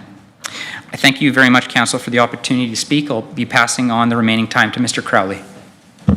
Thank you. Thanks, Dave. For me to speak. My name is Matt Crowley. I'm principal and director. My name is Matt Crowley. I'm principal and director of developments and investments at ICM. We're grateful to have worked alongside the City of Beaumont over the last decade on this neighborhood and nearing conclusion of all that work now. I have a few slides to present. I'll try not to repeat anything that you've already heard. And can someone just please switch to the next slide? So I'll give a brief overview of ICM's involvement here. ICM was originally involved in the Plage Chaleureux neighborhood as an arm's length investor. It was in 2012 that original developer went bankrupt and ICM had to step in as the developer. It took a few years working with the City of Beaumont to figure out how to move development forward. And ultimately, it required gifting a 4-acre site to the City of Beaumont in exchange for infrastructure on 30th Avenue. It was in 2018 that we began the Du Marais commercial development. This envisioned a walkable Parisian-style neighborhood commercial center. And we completed our first building in 2021. In order to complete that sale, we had to head lease 2 of the CRU units. So that means that ICM has been paying rent basically on those units over the past several years trying to find a tenant. Our objective in that time period was to try to find a tenant, be flexible on terms to really prove out this concept, and in a sense, show that there is a desirability for this type of a concept in South Beaumont. We would have accepted lower lease rates or incentives or really anything in order to sort of prove that out, but unfortunately, over the course of several years, we didn't receive a single LOI. We had engaged 2 separate retail brokers, both NAI and Century 21, both of which are quite active in Beaumont. And between their efforts and the restrictive covenant, we just weren't able to find a tenant. Talking about the progress of the overall neighborhood, we completed construction in 2023. And it was around that time that we began discussing with city administration to rezone this piece of land to a use that we thought was more viable. And we've worked together quite hard from 2023 until today on a plan that we believe is feasible and will work on site. In 2024, it had the first reading. And that really brings us to today. So I'll ask to just go to the next slide here. I'll just provide a bit more background on this restrictive covenant. It was in 2020 and 2022. I worked on ICM's side alongside with the City of Beaumont to try to get choice reached to relax this restrictive covenant. We offered to pay them money. They said no. We asked our lawyers, can we do anything? They said not really. Next slide, please. I won't repeat this. I feel like this has been talked about quite a bit. We just weren't able to find any tenants. We looked for them. We were willing to do creative financing. We tried to bring on additional phases. We were willing to sell it, to lease it. We just weren't able to move the development forward. I mean, we have investors who have quite high expectations, so we're quite motivated to move through the product and fulfill that business plan as best as we can. Next slide, please.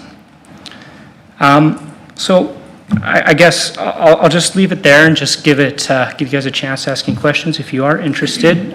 We've been invested in the community for 17 years. We have followed through in our commitments for Place Chalarousse and for the neighborhood.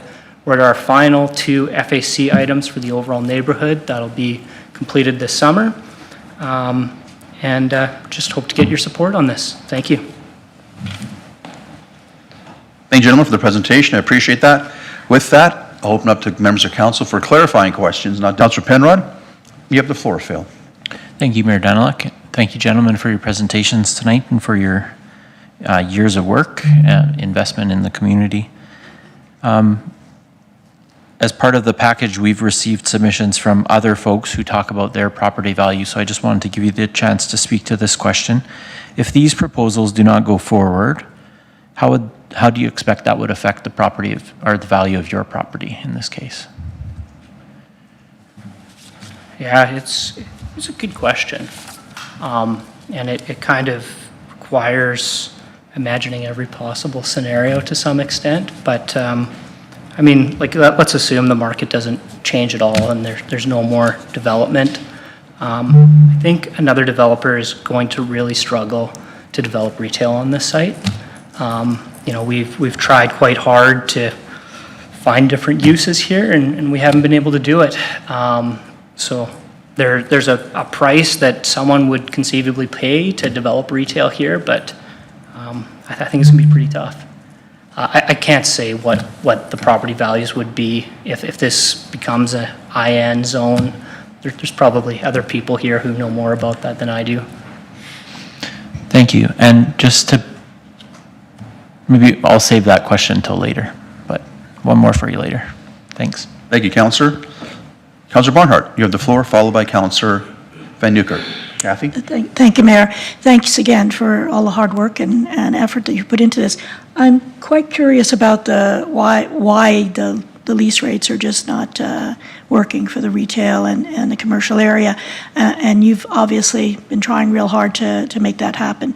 So I'm just wondering if you could point to some of the factors that perhaps potential leaseholders might say that's the reason why they're not, or developers, commercial developers. What can be fixed or changed, or what needs to change before that is going to change?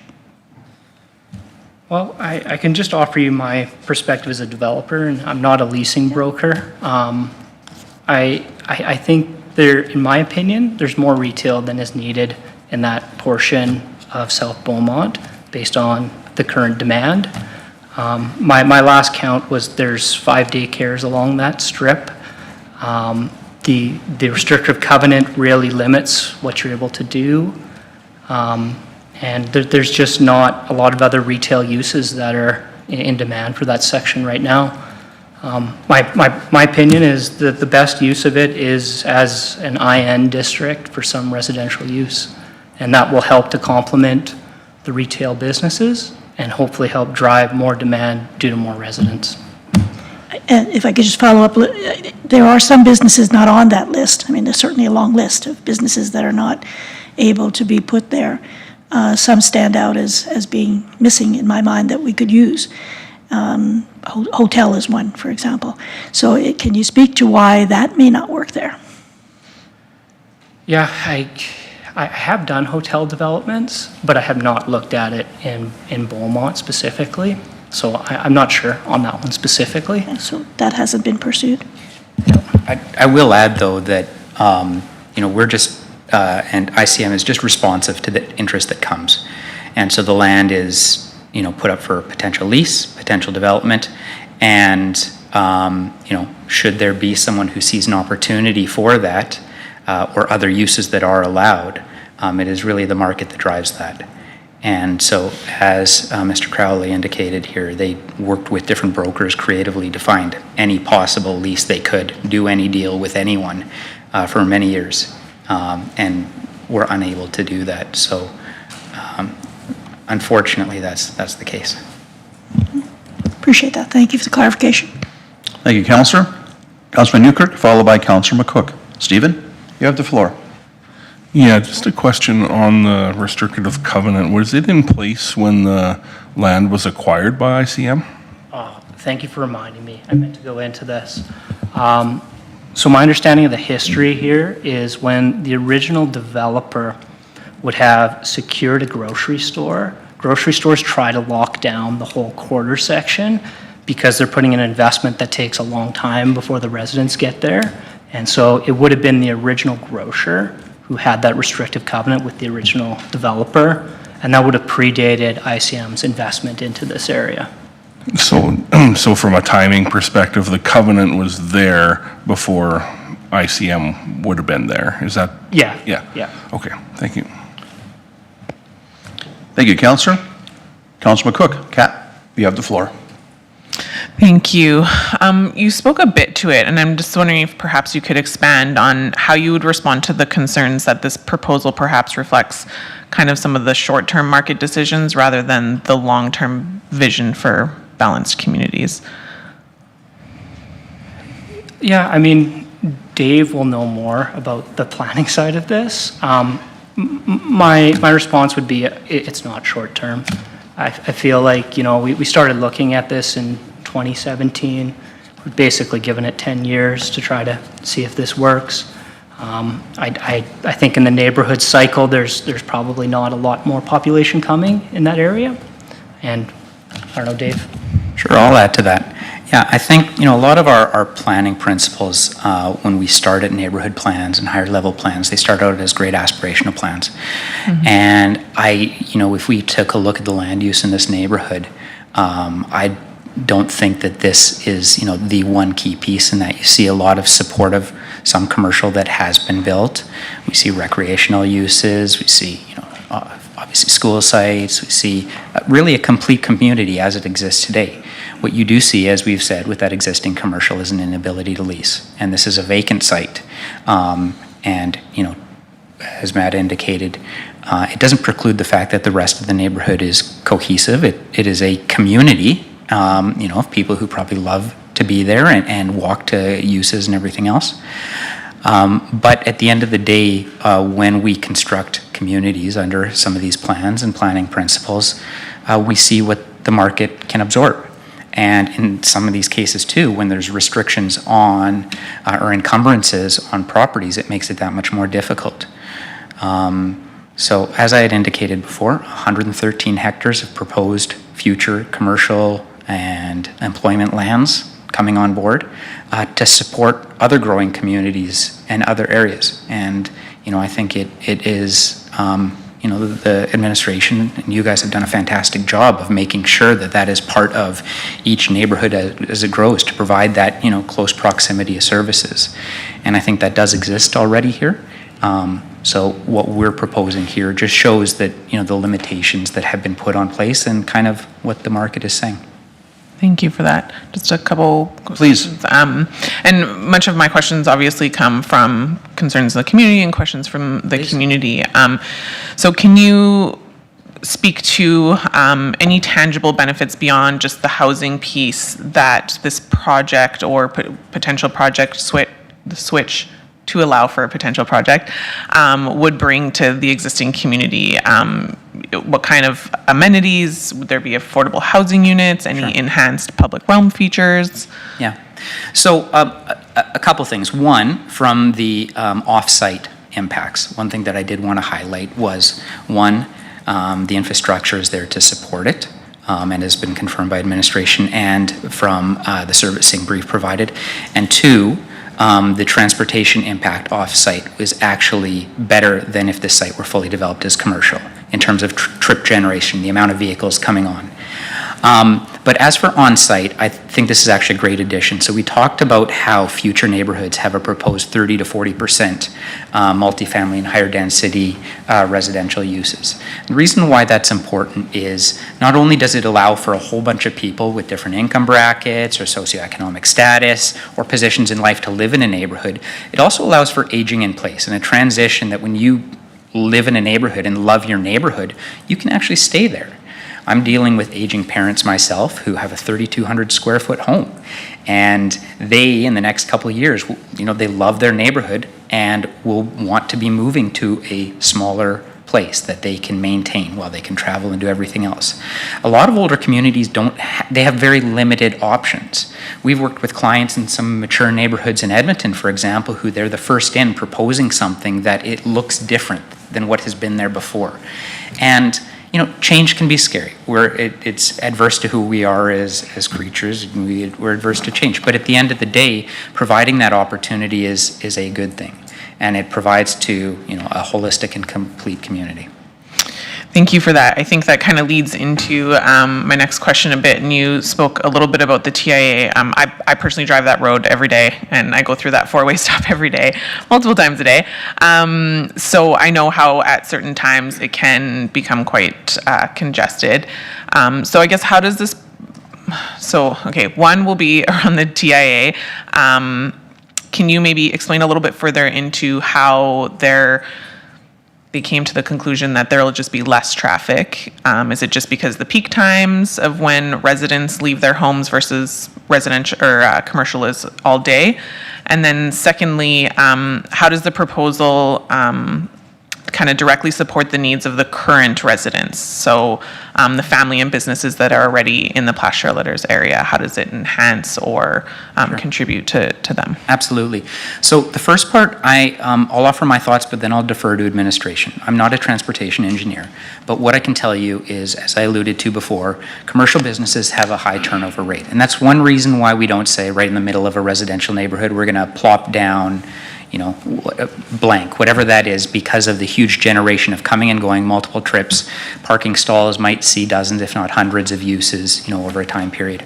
Transportation engineers use a metric for each individual unit in terms of how many trips they might generate. In some cases, that's 10 per unit per day. In other cases, it's less. It's depending on the unit typology.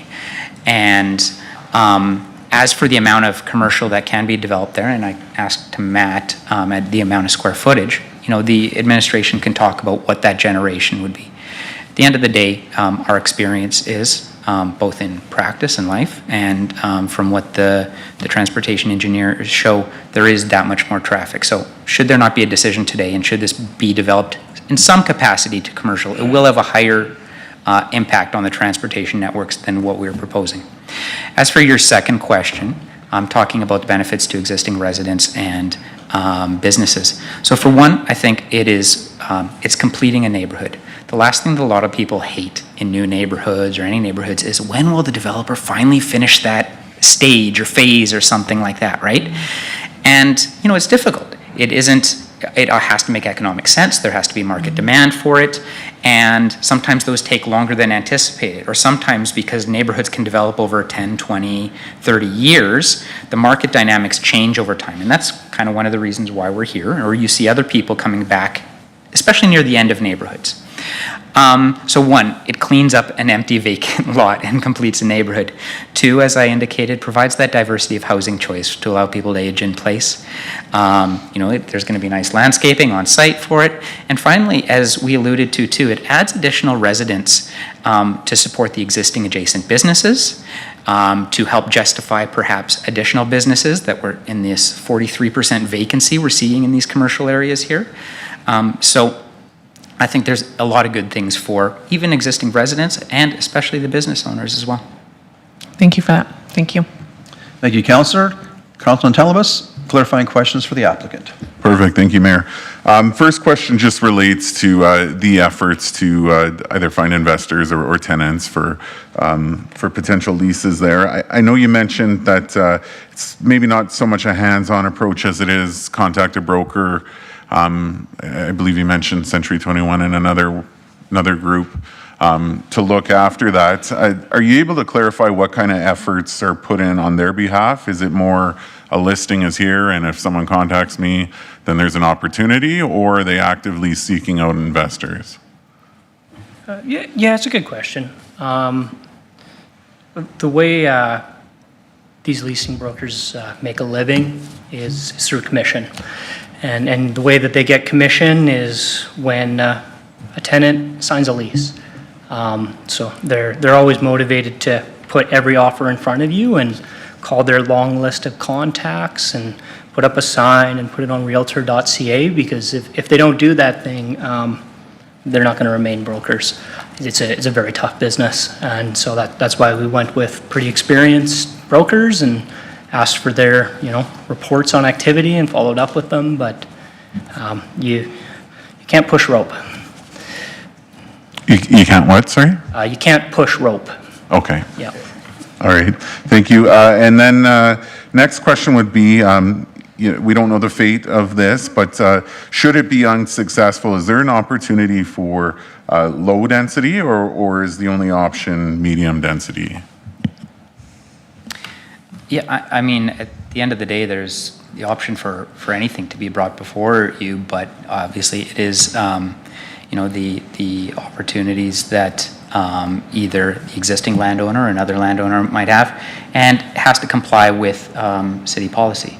So, that isn't what's presented today. The intention is that in the integrated neighborhood district, find a lot of opportunity, and there's demand for that, as we found, and that is what is being proposed at this time. Perfect, but just where we're exceeding the density requirements, is there an opportunity potentially for that to be a bit lower? Sorry, can you clarify by exceeding the density requirements? Just my understanding is the proposal is at 45 dwelling units per hectare, and EMRB and what we've put forward is the 35. I'll go to administration. That I think what that shows is what the minimum density is per net residential hectare for any new development in Beaumont, and then the 45 per hectare is just what the district, the IN zone says. Correct. So I guess I'm asking, if we were to go with lower density, is that something that would be entertained at a lower density, obviously? Mr. Wong or Ms. Tarnowski? Just to clarify, my comment earlier about 45 units per hectare was specific to just this medium density residential site. Across the entire neighborhood, the currently approved density is 20 units. It would go up to just 23. The previous EMRB iteration, the Capital Region Growth Plan, had a 25 minimum, so this is below even that. Just to give you an idea of how low density this neighborhood is currently. Perfect. Thank you. Thank you, Councillor. Gentlemen, thank you for the presentation. See no further questions for clarifying from our council members.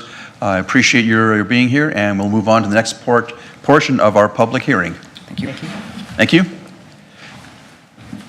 We take a break normally on 7:30, but we're going to get the public hearing completed first in its entirety, and then we'll go into having a break and go on to second reading and so on. So, Madam Clerk, I believe we have a member of the public willing to speak in favor of the bylaw. You're in opposition, sir? Okay, I wasn't too sure who's doing what. Lauren, are you in favor of pardon me, are you in favor of the bylaw? Yeah. Thank you. Then please take your seat. And Madam Clerk will advise me if the person who is joining us electronically is in favor or not. I'm not sure which way when they want to speak. So, Lauren, you have the floor. Welcome back to council, sir. You have 5 minutes. And please begin when you're ready. All right. Well, thank you again for meeting here with me. So I want to speak in support or in favor of this change. There is a few sort of comments and things that I want to bring forth that may be future thoughts, concerns that may need to be in council's ear. So the reason why I'm sitting here today in favor is because of that restrictive covenant. Myself, I've worked in retail management for most of my career, And I know how difficult it is to be able to find those appropriate developments that, or retailers that you can be able to put in there, things of that nature, when you have something this restrictive. I guess one of the challenges is do we know what other areas of the city have covenants like this, being as how they're worked out with landowners from a earlier time before you even get to that neighborhood development. So that would be some sort of info that council may want to look into. My other question is there a development proposal underway specifically with regards to this in which the municipal reserve may be looked at in terms of being sold to help facilitate that development proposal? The documents that I reviewed online prior to the meeting kind of led to the perception of that. Now, that may or may not be the case, but I just ask that as a clarifying question that council may ask. With this being in an integrated neighborhood district, what sort of reassurances or limitations that a proposal that may be looked at by the Development Authority may not exceed as we had seen within the Downs Road development.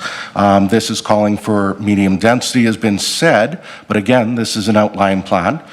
Doesn't meet those requirements that saying that it is truly restricted. What's to stop somebody from developing even higher than a 45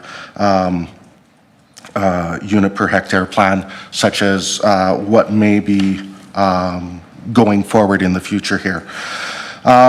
So with the removal of the commercial area affecting the city job prospects, does council have a long range, or does council or the long range development planners have any thoughts of adjusting lands elsewhere to increase the commercial land availability?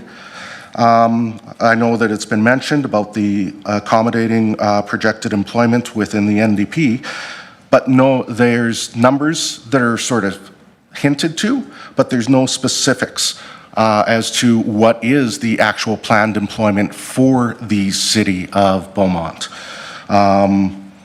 Just some thoughts that come out from that. So additional removal, or sorry, I already talked about that. So when we have a large strip of commercial areas that led us to this sort of circumstance, in a city as small as Beaumont is, sometimes when you put those big chunks in those big neighborhood plans, it makes it very difficult for developers such as the ones behind me to be able to accommodate, especially if there is restrictive covenants, things of that nature. So integrating more of that mixed use or commercial development within neighborhoods, sometimes within a plan, could be a good idea rather than the big long strips. Makes sense for an industrial zone, definitely, but for commercial zones, unless you're talking about the main street that we have down 50th, it makes it very difficult for developers to move forward in that.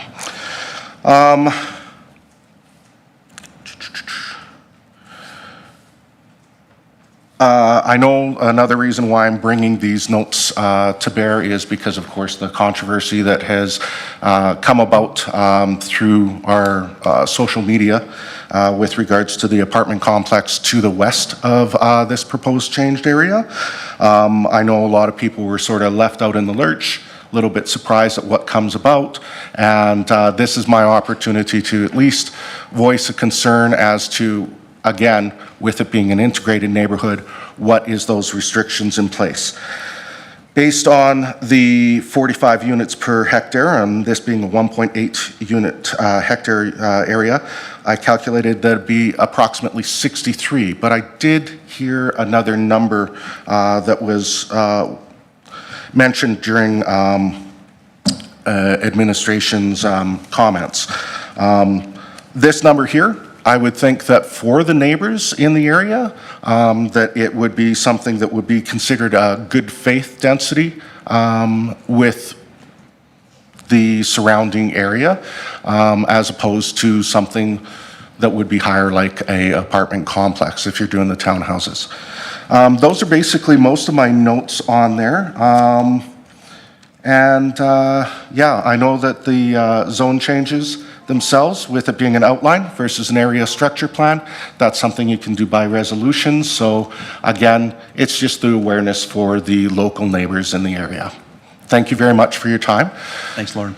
I don't know if anyone has any clarifying questions to ask. I put a lot of info in there on my notes. That's for me to ask. That's okay. Yep. I'm just teasing you. Any questions for our presenter? See none, appreciate that. Lauren, thanks for Perfect, coming. thank you. Appreciate that, for speaking in favor of the bylaw. Madam Clerk, are there any additional people wanting to speak in favor of the bylaw before I move on to the next phase? Thank you, Mayor. No, there were no other people registered to speak in favor of the bylaw. The other two registered speakers are opposed to the bylaw. Okay. Gentlemen, would you mind joining us at the front? We'll now entertain comments from residents in opposition to the bylaw. Please state your name for the record, sir, and when you are comfortable, please begin. You have 5 minutes to present. My name is Jeff Boyle, and I live basically across the street from every one of those pictures there. Sorry, I don't know the proper etiquette and who I'm talking to, but yeah, I basically just... You're doing fine. Just take your time. No rush. Well, you know what I mean. I got a bunch of stuff written, but basically what I see is 343 people driving past those 5 daycares that he talked about, and I'm worried about the impact on our property value, or traffic and safety. That's an extremely busy road, and broken community promises. When we moved there, our real estate agent showed us with Century 21, I'm pretty sure, that it was going to be developed into a commercial retail unit with an archway, and that's what made us start our family there. We have a 5-year-old and a 3-year-old. We're out there every day, and every one of the neighbors in front of there don't like the idea of an apartment building going there, but it's a little confusing because I don't know if it's going to be an apartment or, like, this is way over my head from what I saw, like the restricted covenant. I don't know all that, but that actually sounds like a really good idea now that I learned about it, is because, like, I see kids holding hands walking there with those daycares. Wouldn't it be a great place for them to sit and have, you know, lunch and walk the area? So I don't know if more with an apartment going west, and I feel like it'd be very high traffic, and yeah, I'm definitely not in agreement to it. So I don't know what else to say. Well, appreciate your concerns. Thank you for expressing them. Yep. As you feel comfortable doing so. Councillor Penrod, you have a question for our presenter. Thanks, Mayor Daniluk, and thank you, Mr. Boylo, is that how you say your name? Yeah, so we did receive your letter ahead of time and took the opportunity to read it. Thank you. Excellent letter, well-researched, and I appreciate too, you just mentioned you've sat here tonight, and you've listened, and you've heard other perspectives expressed tonight, and I think that's the way these things are supposed to work. I think everybody can come with an opinion and a position, but also ready to hear other people's position, and then we try to make decisions as a community, right? So I appreciate you coming with that open mind. In your letter, you wrote about, I think you said it again tonight too, feeling kind of a betrayal of trust, right? You make that decision to invest in the community based on the best of what you know and what your agent can tell you based on what's currently planned. Of course, plans change over time sometimes, and we can understand that. You mentioned towards the end of your letter, I think, that you'd at least like the opportunity for more consultation. I hope, first of all, that you feel like this meeting has given some opportunity for that, but I just wanted to ask you the question, give you the opportunity to speak to what would more consultation look like in your view? I guess consultation about, like, with the restricted covenant, I didn't know it was so restricted. Like, that is good and bad, but like with a higher density or medium density, sorry, I feel is too much, like maybe lower density. I don't know if it, like, I just don't know the densities, and I don't know the facts like everybody else does. I just, the homeowner across the street, but like, yeah, maybe just not so many people. Like, I don't know, duplexes or, like, maybe that's not a great idea either, but I don't believe that, like, we should talk maybe about less houses or less people. I just think 343 people is a lot to be going through there, but like, even I learned that it's actually lower than what was predicted. It's 23%, not 25. Like, so I am learning a lot of stuff, and I guess we should talk, maybe be more informed. Like, the signs were good, I guess. I'm here because of the sign. Like, I'm concerned about that amount of people. Thank you, Council. Thank you for your answer, sir. I appreciate that. Councilman Talabas, you have a question for our presenter? Perfect. Thank you, Mayor. Again, appreciate you coming forward. Appreciate the letter. Also read it ahead of time here, and a lot of valid concerns. Just in a quick summary, I guess, should this proceed, how does your life change? Like, tomorrow morning you wake up, you said you're a family man, so you have family. How does your life change if there's 343 units there as opposed to the commercial space that was initially going to be there? Definitely be talking to our real estate agent again and moving. Like, I don't think we would stay there, which is unfortunate because we raised our children there. Like, we wouldn't be staying, along with probably a few neighbors. Like, that's how important it is to us. Like, we don't want that much traffic. Like, we will confine ourselves to the backyard, leave out the front. It's already impossible to back out of there. Or we back in so that we have to drive out because it's very busy. So yeah, we would most likely be moving. Thank you. Obviously, hate to hear that. We want everyone to stay in Beaumont. Second question relates to that traffic you speak of currently. So you mentioned that it's already a difficult situation. Can you further define what, again, your morning or your afternoon looks like in terms of traffic? Yeah, well, I've taught my wife how to back into our driveway because when she drives in, it's too difficult to back out. Like, we're waiting that long. Like, if we're in the vehicle, because we go to the school right there, if we're not walking, like winter when it's minus 30, if we don't back in and drive out, we will be late for school, like, just because of the congestion at main hours. And actually, going to your question about further council, maybe speed bumps. I don't like to slow people down. I think it's been vacant for so long that people are used to it being like a go zone to get from one spot to the four-way stop. I don't know, but it takes us, I should have timed it, but it does take us a long time to get out of there, like very long. Like maybe 5-6 minutes, like just sitting there waiting for traffic. Okay, perfect. Thank you. Appreciate the answers. Thank you, Councillor. See no further questions. Thank you, sir, for your presentation and your letter. Do appreciate that. Do I have to sign? If you wouldn't mind signing in, that'd be great on the way out. Thank you very much. Madam Clerk, I do believe we have another presenter who's with us electronically. Is that person still available to speak? I'm here. Okay. Good morning. Yes, Can you actually, hear me? if you're ready, Ms. Stamp, I believe you have 5 minutes when you're ready, please. Chamber or anything there? First, so I'm here. Hi, everybody. My name is Christy.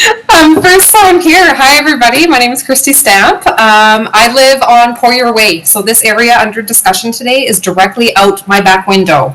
To say I'm strongly opposed to rezoning this area for medium density housing would be an understatement.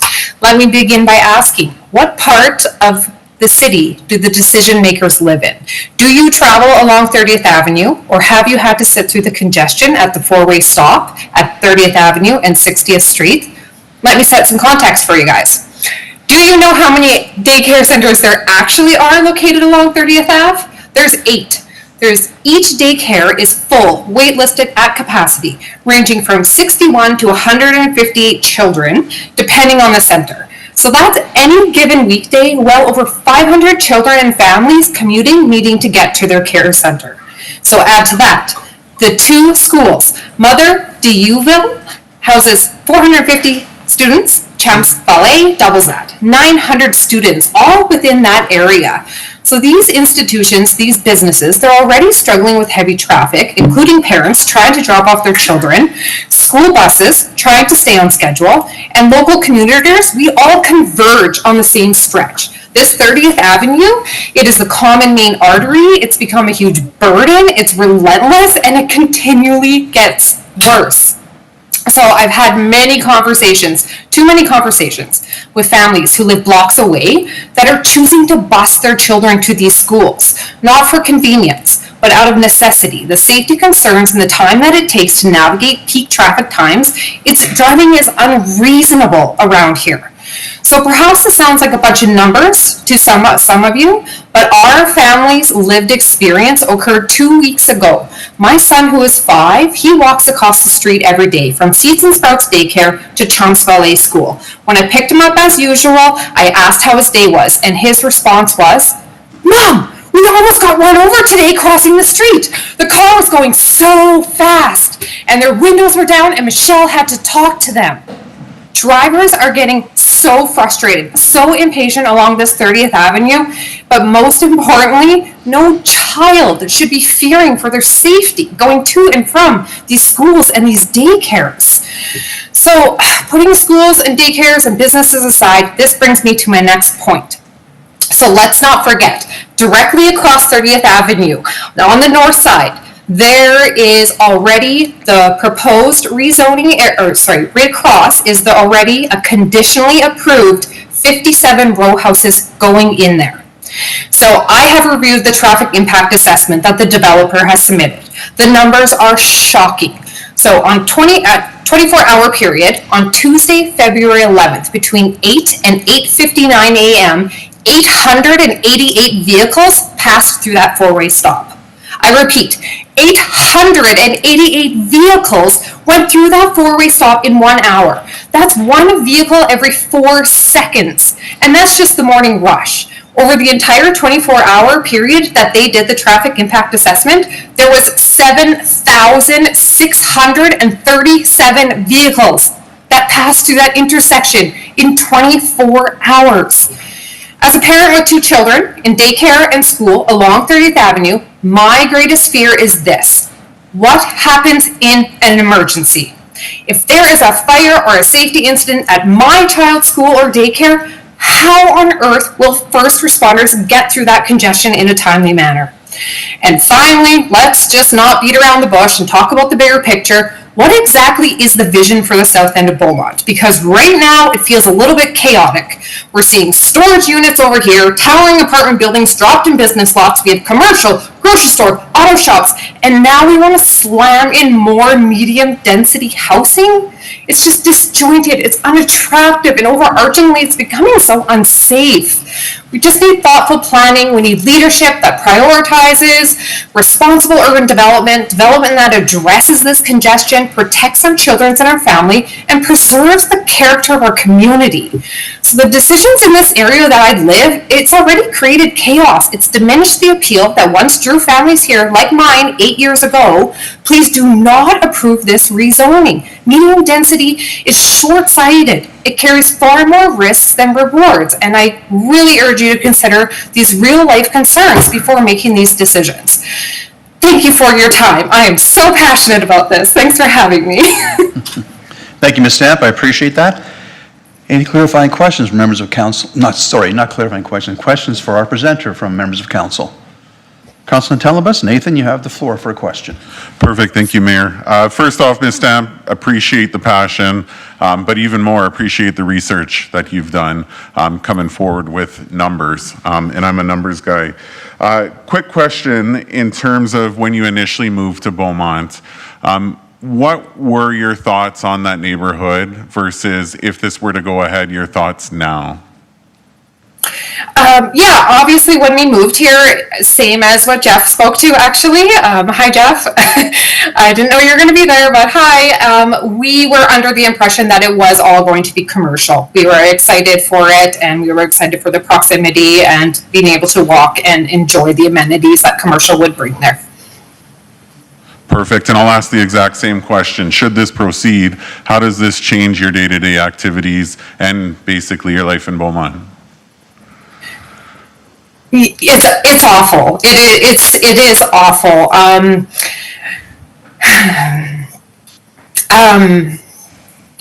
Oh my gosh. I don't want to get emotional. We already struggle with the traffic. The congestion, it is real. The medium density, I feel is too much.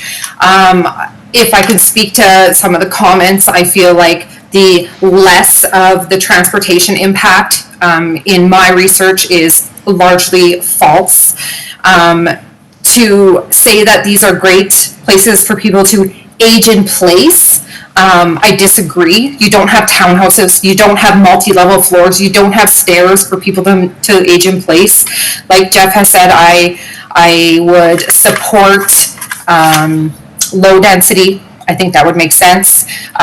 So with the increase in density, and if this went ahead and were to be approved, I feel like our day-to-day would be impacted.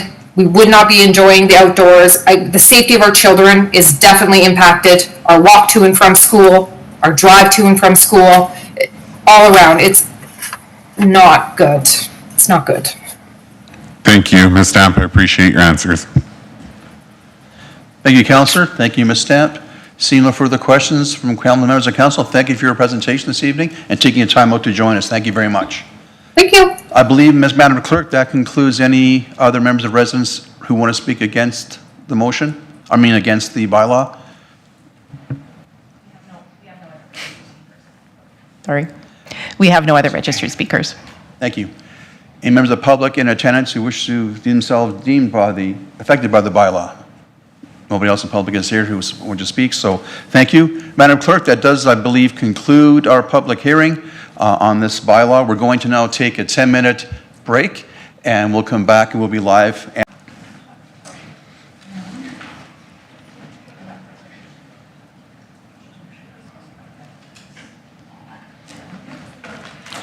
Okay, thank you. We are live back after our short break there. Continuing on with items 6.1 to 6.4.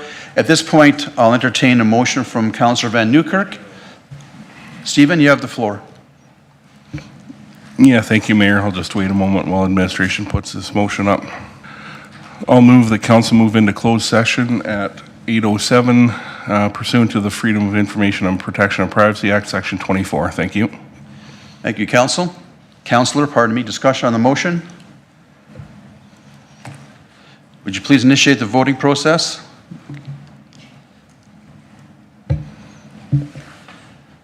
Carries unanimously, 7-0, moving to closed session. So this time, we'll ask any guests to please vacate the room. We have a closed session discussion.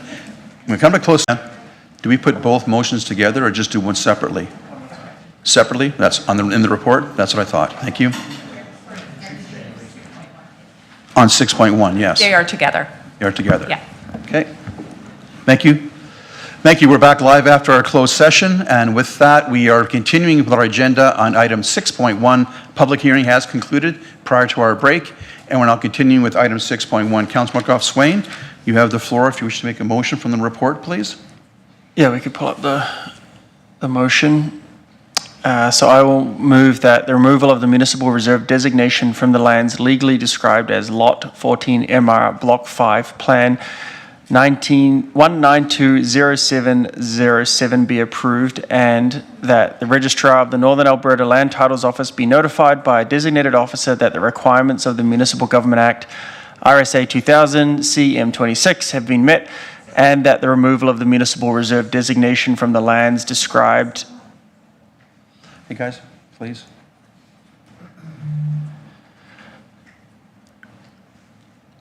As Lot 14 MR, Block 5, Plan 1920707, as shown in Attachment 1, be requested.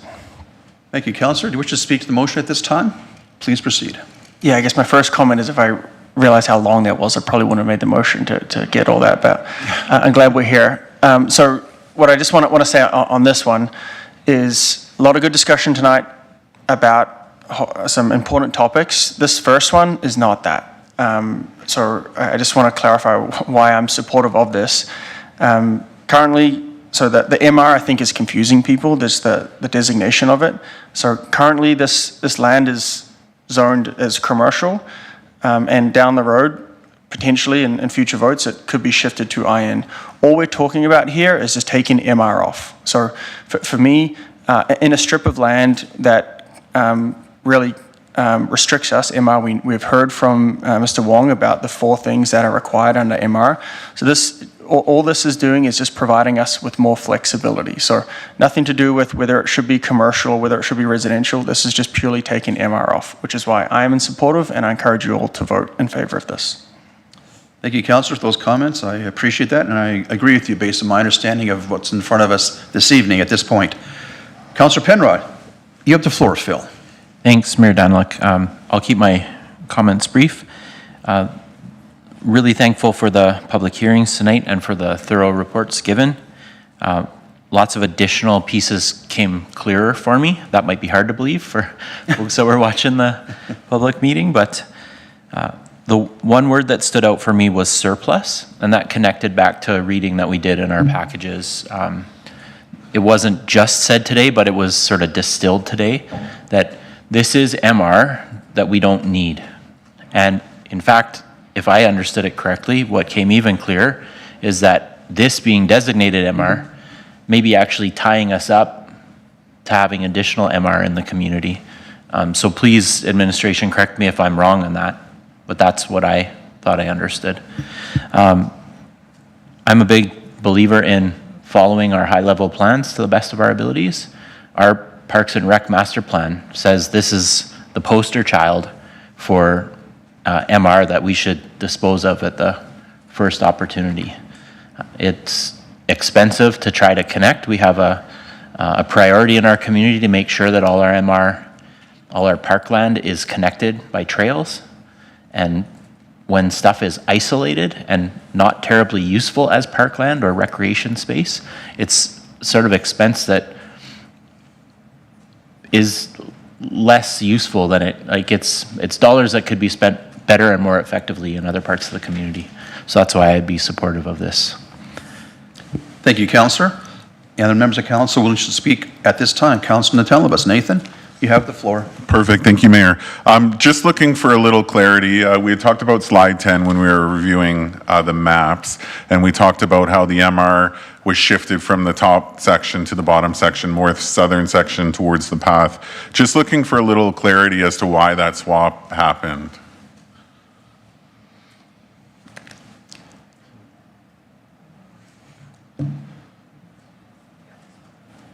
Ms. Raymond? Yes, thank you, Mayor, through to Councillor Natellenboss. I'll try to go back in my memory banks here and think about that. The reason for the MR swap had been that at the time when ICM was preparing the current commercial site, they were envisioning a much more built out Parisian development that was walkable. The intent was to be able to take the MR that wasn't really usable, was just basically a strip that we needed to maintain, and to be able to move that and to reconfigure that in alignment with the storm pond. So we were just trying to make better use of the MR that was there in that point.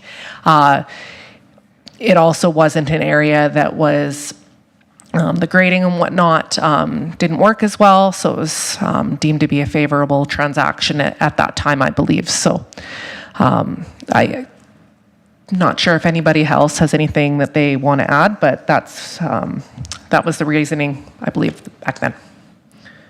Thank you, Ms. Raymond. Perfect. Follow-up question? Yep. Another question for Ms. Raymond. Just in regards to the 10% we referenced for the reserves, my understanding is there's a potential to request an additional 5% if required. Can you clarify that process and what that looks like? Mr. Wong? Thank you for that question, Councillor Tanapos. I want to clarify, what do you mean by that additional 5%? Just to the dedicated reserves, let it be school reserve, municipal reserve. Okay. There's the potential for a request to be made to add an additional 5%. Okay, so if I understand your questions, basically, the normal process through the subdivision process is municipalities are authorized to take 10% from developers for the MR. And then there is a section in the MGA and subsequently in the subdivision regulation is to talk about the 5% additional MR that the municipality can take. But since the last MGA amendments, that's been removed, that has been repealed. So the municipality can only take 10% now. Okay, perfect. And just final question, I'm traditionally someone that wants to know a plan before I make a change. I'm still not clear as to what our plan is. So we're adjusting it from municipal reserve, but my understanding is we don't have a plan as to why we're doing it. It just may provide additional opportunity, but there's no concrete plans in place. Am I correct in saying that?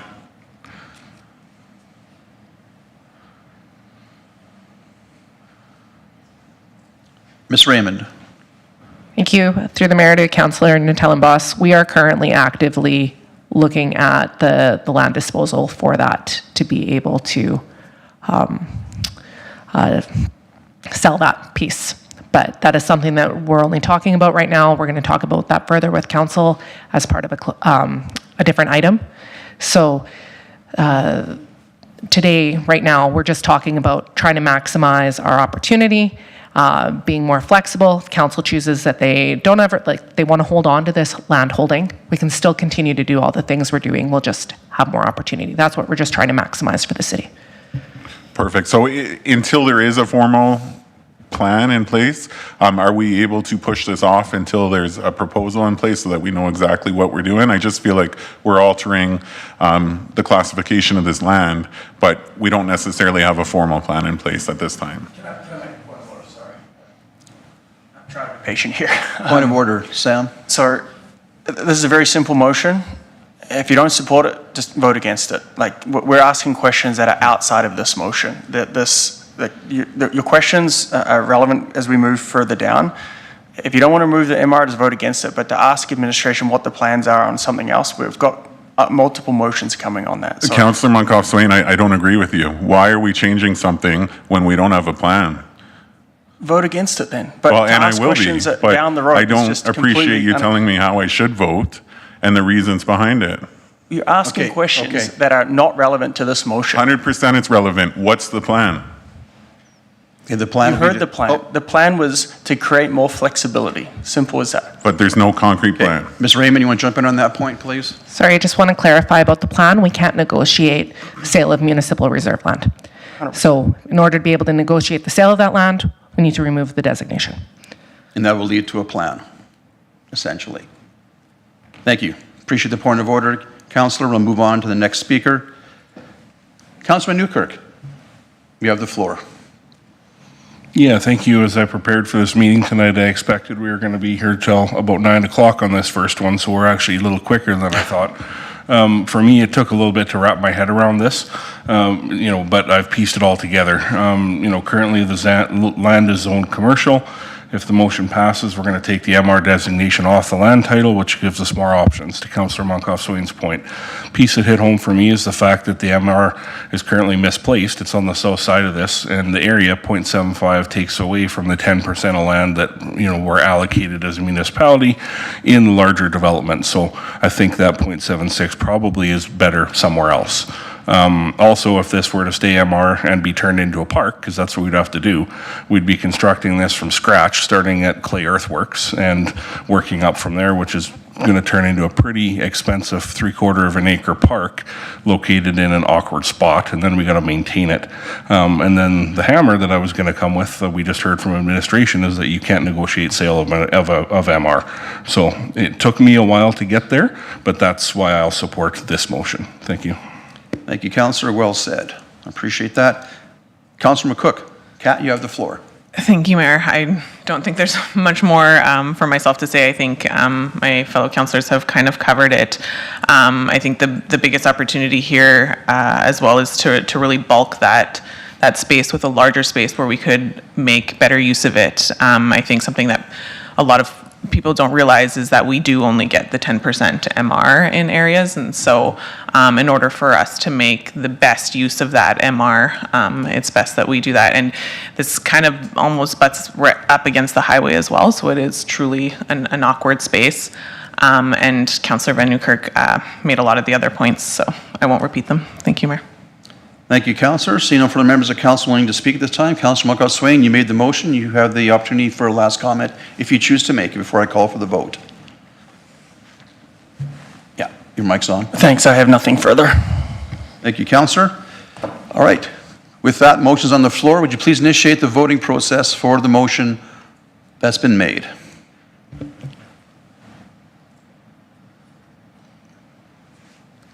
Thank you, Council. The motion carries 6-1 in favor. Councillor Natalibus in opposition. Thank you, Council. Moving on then, item 6.2.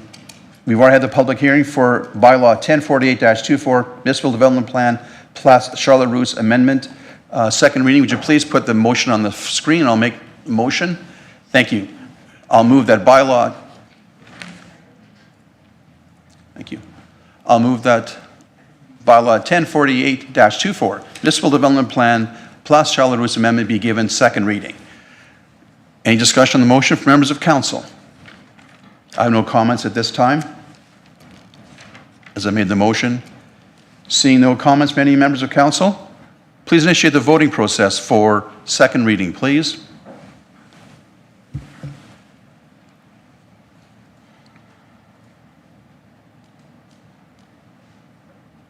Councilman, thank you. Thank you, Council. The motion carries 6-1 in favor. Councilor Natalibus in opposition. Would you please put the motion for third reading on the screen, please? Member Council willing to move third reading? Councilor Penrod, you have the floor. Thank you, Mayor Daniluk. I move that bylaw 1048-24 be given third reading. Thank you, Councilor. Discussion on the motion? Seeing none, would you please initiate the voting process for Councilor Natalibus? You're just under the wire. You have the floor, sir. Perfect. Thank you, Mayor. I want to speak to, obviously, the individuals that were in favor and in opposition. And I think it's important that we capture some of the written submissions that were made as well. Obviously, everyone has access to this, but I think it's important we read some of the key points in these letters in terms of opposition. There's 2 additional letters that had referenced the concerns, and some valid points are definitely made here. So from the Allock family, they just expressed some concerns. They live within the area. They said, as a resident living directly in front of the affected area, I'm extremely concerned about the negative impact this change will have on our neighborhood. Converting this space to residential use will increase traffic congestion, reduce the availability of nearby amenities, and ultimately decrease the value of our homes. We chose to live in this area because of its quiet character and the potential for walkable, community-friendly commercial spaces. Replacing that vision with medium-density housing not only disrupts the intended use of the land, but also puts additional strain on local infrastructure and street parking. Second to that, there was another one in addition to Mr. Boileau who attended, is the Hughes family, and they expressed their opposition. They go through, obviously, the introduction there, but their concerns relate to traffic and parking concerns with a lot of detail, strain on the city infrastructure, loss of commercial land and opportunity, as well as school overcrowding. A lot of the concerns that were provided by folks who attended or submitted through writing related to traffic and safety, which are big concerns, and anyone that has driven in that area is well aware of the concerns and the safety issues that exist. When we look at the members of the public that are within that area, we had a lot of folks who are not in support of that. Ultimately, it's our responsibility to make the decision for the best interest of the community and those affected by this decision. So I just think it's important we relate that information. Thank you. Thank you, Councillor. Councillor Penrod, you wish to make a quick comment before I go to the vote on third reading, please? Thank you, Mayor Daniluk. I didn't speak after moving, just because I was checking my notes to see whether these comments would be more appropriate under this piece or under item 6.3, but given that Councillor Natellenbas has taken the opportunity to remark here, I'll just put them in here. It probably fits here as well as anywhere. So, and thanks, Councillor Natellenbas. I'm glad that you reiterated the concerns people had. Of course, we take those seriously and read them with interest. And the way I came at it tonight was just really to make lists of pros and cons. And there's some significant cons on here, but there's also some significant pros. And so one thing that came new for me tonight in the public meeting was one of our presenters, Ms. Stamp, had done some research on the traffic impact assessment and gave some numbers. So my first question on that front is that document publicly available and can anyone access it? And if so, where might they find it? That's a question for administration. Ms. Tarnowski? Oh, yeah, Ms. Tarnowski. Okay, thank you for the question, Councillor Penrod. The transportation memo is not a public document, so it is not publicly accessible at this time. Okay, so the item that Ms. Stamp referenced, would that be something that, I mean, hard for you to comment maybe on what she has in her possession, but something like that could be FOIP'd by a member of the public, is that correct? Yes, that is correct. Okay, so I just wanted to clarify that piece of the process. Ms. Stamp spoke passionately about her experiences on 30th Avenue. I've had some of my own experiences on there. One of my children attended Champ-Follet, and it can be not fun sometimes in the school rush. So she talked about traffic volumes on that road, and the question for administration for clarification is, she spoke of what, on the face of it, sounds like high volumes. Could you comment or give us clarity what traffic volume that road, 30th Avenue, is built for, and what traffic volume that intersection that she referred to is built for?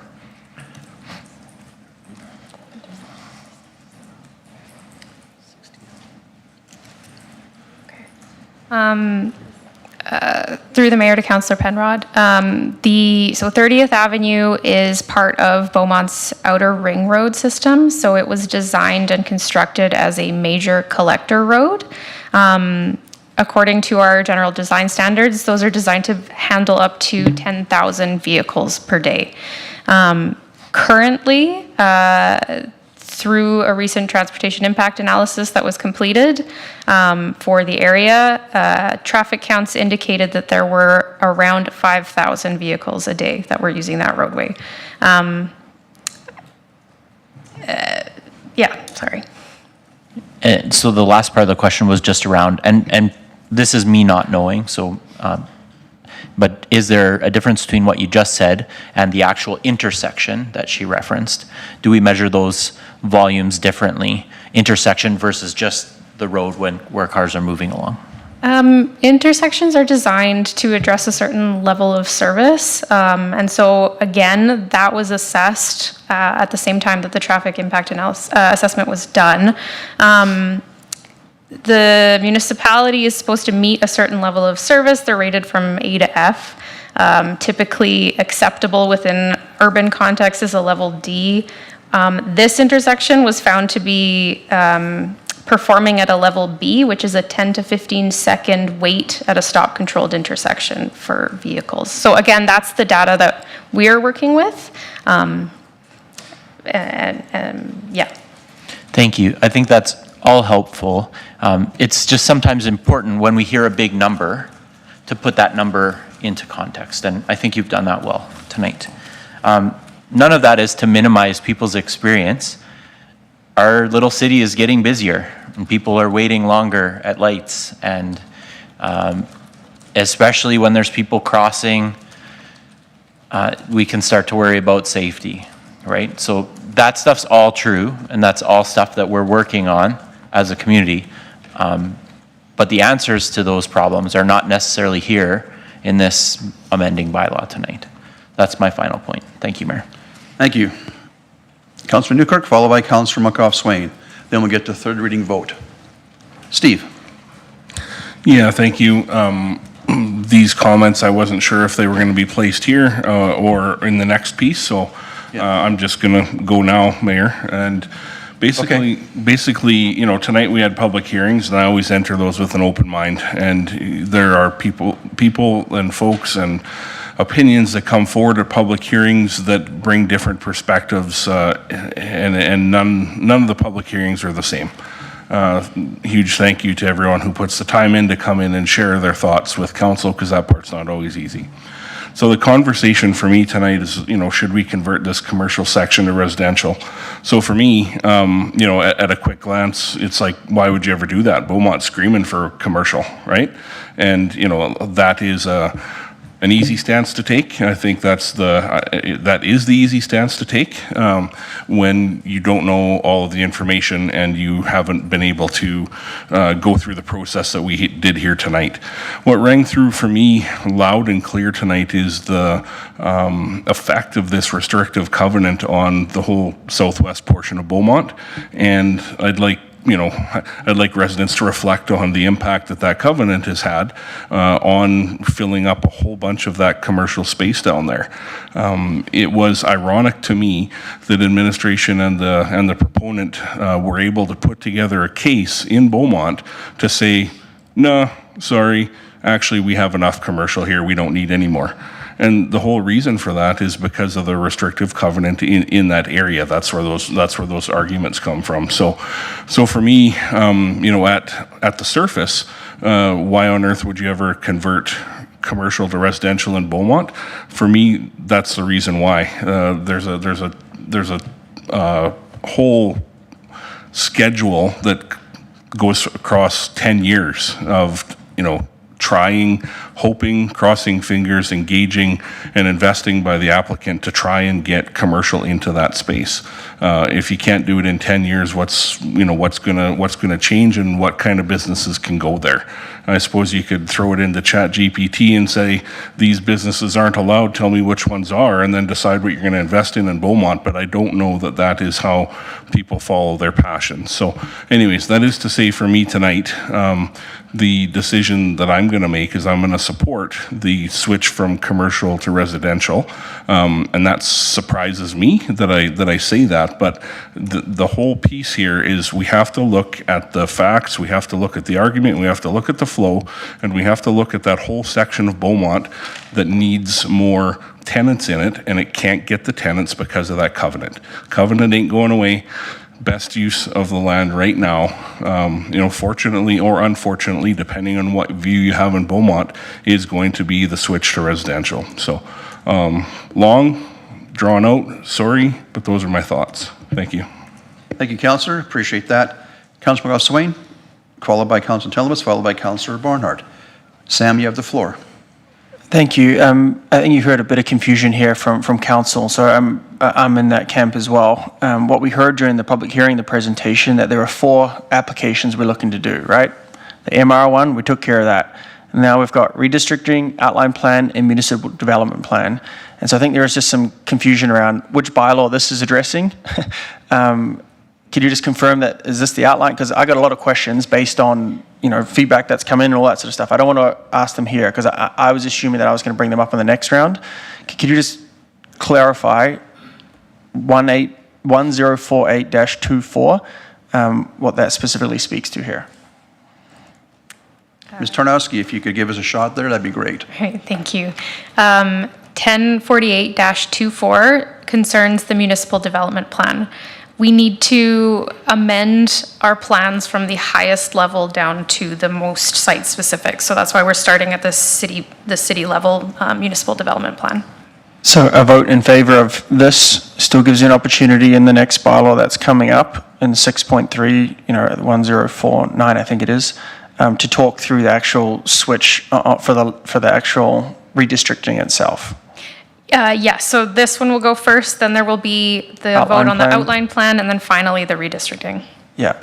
And I guess the question there is, like, if you vote in favor of this here, can you still have those questions, right? It seems to me like at the MDP level, if you're making that change, like, is it it almost feels automatic that you kind of have to move through. And so that's why I want to make sure that we're asking these questions in the right place. So at the MDP level, going back to the way that we had laid out the presentation, these were the questions that dealt specifically with the rationale behind changing employment to non-employment uses, because that's in our municipal development plan. The outline plan is more on questions regarding the neighborhood scale issues, servicing, transportation. The redistricting is specific to the site and how the development will sit on the site and function. Right. And so I'm going to save all my questions about the specific development for that piece. Thank you for the clarification, MDP on the employment piece. I have no concern with that, which is why I voted for it so quickly on the second reading. And then all these questions popped up, and I wanted to make sure I'm not in the wrong spot. So I am in favor of this and look forward to the next step on the outline plan and redistricting. Thank you. Yeah, thanks for clarifying. That's my understanding as well, too. We just got to clarify. I appreciate that. So, Councilman Telebas, followed by Councilor Penrod. Nathan, you have the floor. Perfect. Thank you, Mayor. Just a quick comment. I do appreciate Councillor Van Newkirk bringing forward the restrictive covenant. Obviously, it's posed some issues for the developer, and I can appreciate that. But I do want to really highlight that this was a known covenant that did exist, and I know Councillor Van Newkirk had asked that question. Obviously, we appreciate all the work that's done within the community, but there is some business risk that was known at the time when the land was purchased, and when the individuals living in that area were basically told that a certain development would happen in their neighborhood as opposed to this proposed alternate. So that being said, I think it's important to note that this was common knowledge for the individuals that invest in the land, and that should be considered in everyone's decision as well. Thank you. Thank you, Councillor. Appreciate that. Councillor Barnhart, followed by Councillor McCook. Kathy, you have the floor. Thank you, Mayor. I don't have too much to add. I think a lot has been said already, and it's been a tremendous thinking process to get through all of this, because it has really made me question a lot of the things that I've done in the past and things that I want to see happen for Beaumont now and in the future. This particular, if I got it right, thank you for clarifying that, Councillor Moncrief-Swain, the Plath-Chaleurs amendment for the municipal development plan was kind of going against the grain for me, as has been said. We need more commercial tax base. However, hearing what the proponents have gone through and how difficult it has been in that area, I do think I'd rather not see more commercial. And I think that ties in with the opposition to the bylaw, which is interesting. That's where my head gets all confused, because I don't think the answer to the problem of the traffic is to not approve this. It's actually going the other way. So I will be voting in favor of this bylaw amendment, and it's been difficult, and I hope that we are all seeing everything we need to see. It's difficult to take it all in at one time. So I know the administration is trying real hard to explain it. I'm sure the community is going to be confused, residents are going to be confused, because it's difficult to keep it all straight. But at this point, I see that there's no benefit to not approving it at this time. I think there's more benefits to approving it. That's it for me, Mayor. Thank you, Councillor. Appreciate that. Councillor McCook, you are the last speaker. When you're ready, please, Kat. Thank you. I think this one is difficult for all the reasons said.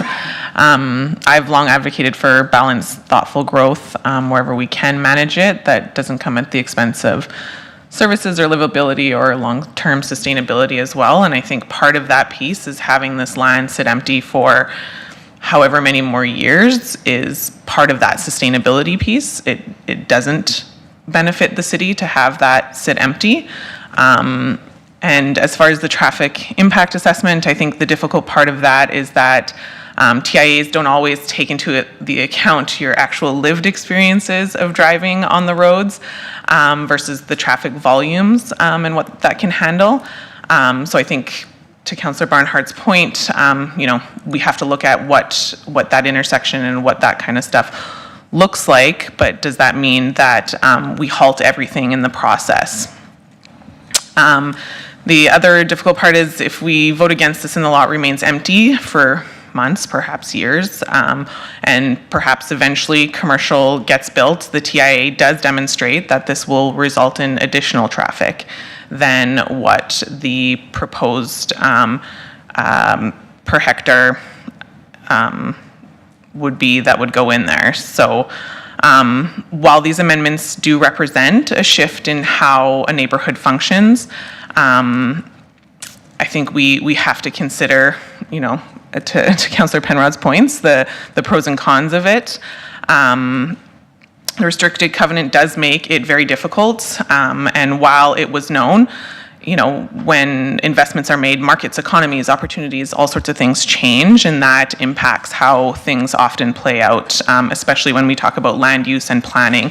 Something that really popped up for me was we hear often from businesses, if you talk to businesses on the south side, we hear often about how difficult it is for them and how they have a hard time. So that, in connection with the restricted covenant, kind of really popped out for me and connected the piece for me as to why they may be having a hard time finding, and that it wasn't surprising that they're having a hard time finding people, as the businesses that are there do talk about how it is hard to kind of get that traffic in and around there. So that's my comments for now. Thank you, Mayor.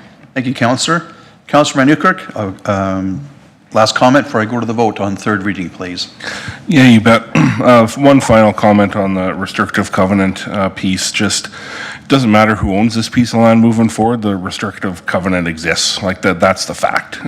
So, you know, yes, it's also a fact that it existed when the proponent acquired the land and it came before then. But the bigger point for me is that no matter who owns the land, the restrictive covenant is there.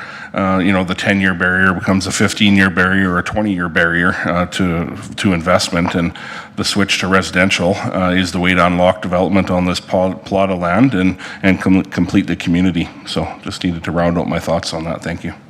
Thank you, Councillor. Seeing no further comments, I'll call for the vote on third reading, please. Would you please activate the voting system? Thank you. And that carries 6-1 in favor of third reading. Councillor Natalabas in opposition. Thank you. Next on our agenda is item 6.3, Place Charleroux Outline Plan Amendment. I'll make the motion, and then we can begin debating and asking questions on Place Charleroux Outline Plan Amendment.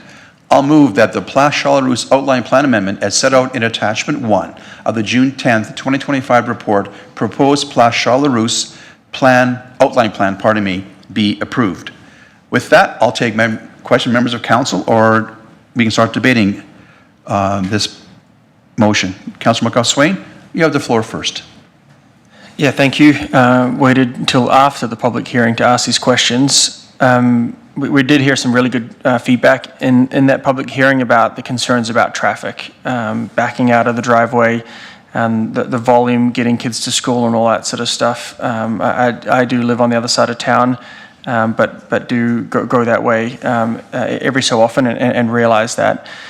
What really stuck out to me was it was a comment that was made in front of us here by the proponent, effectively noting that there is more traffic coming from a commercial development than a residential development. That surprised me. You know, my natural reaction was 343 residences. That's going to be a lot of vehicles. So, you know, that is an opinion from our proponent. I appreciate them sharing that, but I'll ask administration their view on that. Does administration share that same view? Currently, this is commercial.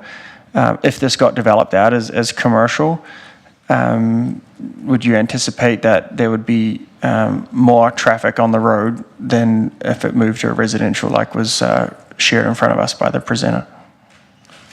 Ms. Niesing or Ms. Tarnowski? I see both hands are up. We all have answers for you. Let's start with Jennifer, shall we? Thank you. The real answer is it would really depend on what commercial development happened on the site. And I know that's not the answer we're looking for. Some commercial developments would drive significantly more traffic as they have in and out. Others have not so much. The one difference being is commercial would likely have different peak hours. Yeah, thank you. I just wanted to clarify that because it was a pretty direct statement here, and I know there is a lot of nuance behind it. I understand why the statement was made, but there is nuance behind it. Businesses, what time of day, all that sort of stuff. So thank you. I hear that. The next question I had was, another one of the presenters in front of us raised a good question about what's stopping the developer changing from medium density to high density. So could maybe you speak a little bit about that process? So right now it's been, in this outline plan, commercial to medium density residential. If down the road they want to say, actually, we're going to go high density and change that, is there an ability to do that? Or what options do they have to amend that? So 343 seems like a lot. The question came forward about, going from medium to high, but I think what the question's really asking is, in a previous development, we went from X amount of units to a whole lot more. Does the developer have that ability to now change that plan again? Ms. Tarnowski or Mr. Wong? Yeah, thank you for the question. Through the mayor to Councillor Munkoff-Swain. Any landowner developer has the ability to come to the city with an amendment that they wish to make to a plan. It's really up to administration to assess the merits of their proposal to do so, and then to make a recommendation for council to then approve. So again, there's nothing stopping them from making that kind of a recommendation, but it would have to be assessed the same way that this proposal in front of us today was assessed and brought to council. Right, and that would need to come back in front of council, and we would go through that discussion to change from medium to high, or whatever that change in plan is. Absolutely, yeah. Thank you. I just wanted the gentleman's question answered. He asked it, wasn't the right time to ask it then, so thank you for clarifying that. If they do want to make a change, they're going to come back. So that leads me into that next question. The way I think about this is these four pieces that we're trying to do is more of I'll call it a regulatory or planning change at this point. So maybe just talk a bit about the next steps. What happens? So we go through this process. There was a request from several letters coming in talking about additional engagement consultation. What does that look like? So maybe just help me understand what is that next step. So if this all passes, does the developer then come back and is there additional engagement about what the site's going to look like, how the parking is going to look, all that sort of stuff? Or if we make these changes, are they then good under all the bylaws, therefore can go ahead and execute their development? Thank you for the question.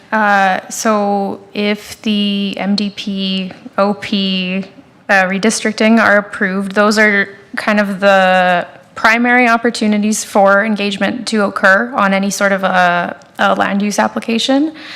Following that, the applicant has the ability and is already underway with a subdivision application. There is a level of informing that takes place, and I think as council is aware, there are certain bodies that are allowed to appeal a subdivision decision. But generally, that's not an opportunity for there to be significant public input on any sort of a site plan. And then the last stage being a development permit, again, as long as it falls within what is permitted by the land use bylaw, then they are allowed to construct whatever that they propose on site. Right, and so I think that's where the challenge has been in this community over the last several months, years around this is, and I applaud the residents who took the time to read the sign, get the letter, understand what's going on, because at this stage it's very high level, right? And it's not until a picture gets posted up and, hey, I want to comment on that, and then the message back to them is, sorry, too late, right? So I really applaud the residents here for speaking up and taking the time to go through that, because we've seen where that information hasn't been caught early, and then residents want to have input on it, and therefore our message is, sorry, it fits within the bylaw and the development permit fits within everything, and therefore it is approved, and that's where the frustration comes. So thank you to the residents for coming to speak to that. That is an important piece and something that I think we need to look at in the process, but we're not talking about that here. Another thing related to traffic that I wanted to hone in on was a really key point about safety that was brought up. Obviously, depending on the commercial development, what that would look like. But if this residential piece goes forward, increase traffic either way. Is there any mechanism for council to direct administration to work with the developer around some safety measures? I don't know what the right option is. I'm the last person to suggest, and I was almost going to say traffic calming measures, but then Steve would elbow me.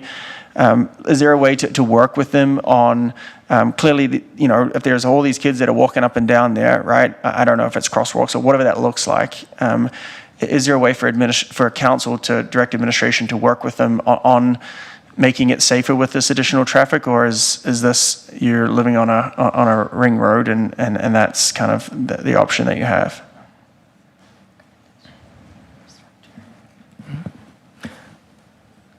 I will try to answer your question, Councillor Moncosme.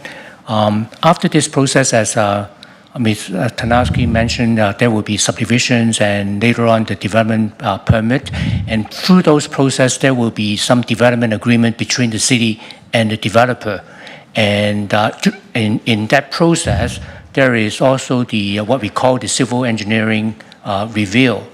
And that is the time that we will negotiate with the developers to ensure the servicing, in this case, the traffic, the transportation will be basically following our general design standards, everything. And if safety is a concern, then if one of the ideas or one of the solution will be adding a crosswalk, we will negotiate with the developer. So basically, that is embedded in our process already.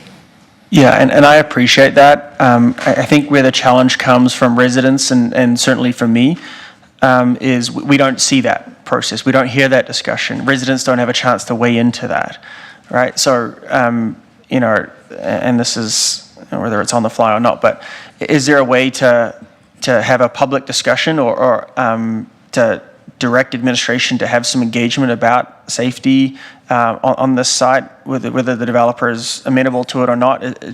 I think that there is more chance of getting support up here if we can talk and create that additional step. Once a plan is outlined and we know what the development looks like, to direct administration prior to issuing a development permit to talk to the residents about how to safely manage this high traffic space. Now, if that's going completely in contravention of the MGA, then Ms. Raymond will let me know. But I just don't want this going into a black hole and administration saying we looked at it and sorry, and away we go. Ms. Raymond? Yeah, I think through the mayor to Councillor Monkoff-Swain, I think there's a few different ways to look at that. One of those being we know that there's an issue. We've heard it here. We're going to be able to take that back and examine that further as administration and make sure that the road is functioning the way that we've designed it to, but also being able to engage at that with the community on that. But one of the things that we do have that will be coming forward as part of the budget is we would like to look at our transportation master plan. And we know that the transportation master plan is not serving the transportation needs of the community. And as part of that, we will go back out and there will be lots of engagement opportunities, and not just we posted this on, you come to us, talk to, lots of really wholesome, meaningful opportunities to actually engage in what the future of the transportation network needs to be, what it needs to do, how it's not serving people, and then we can start to look at what those remedies are, and then being able to either include those in developer negotiations, whether or not maybe some of that's the city.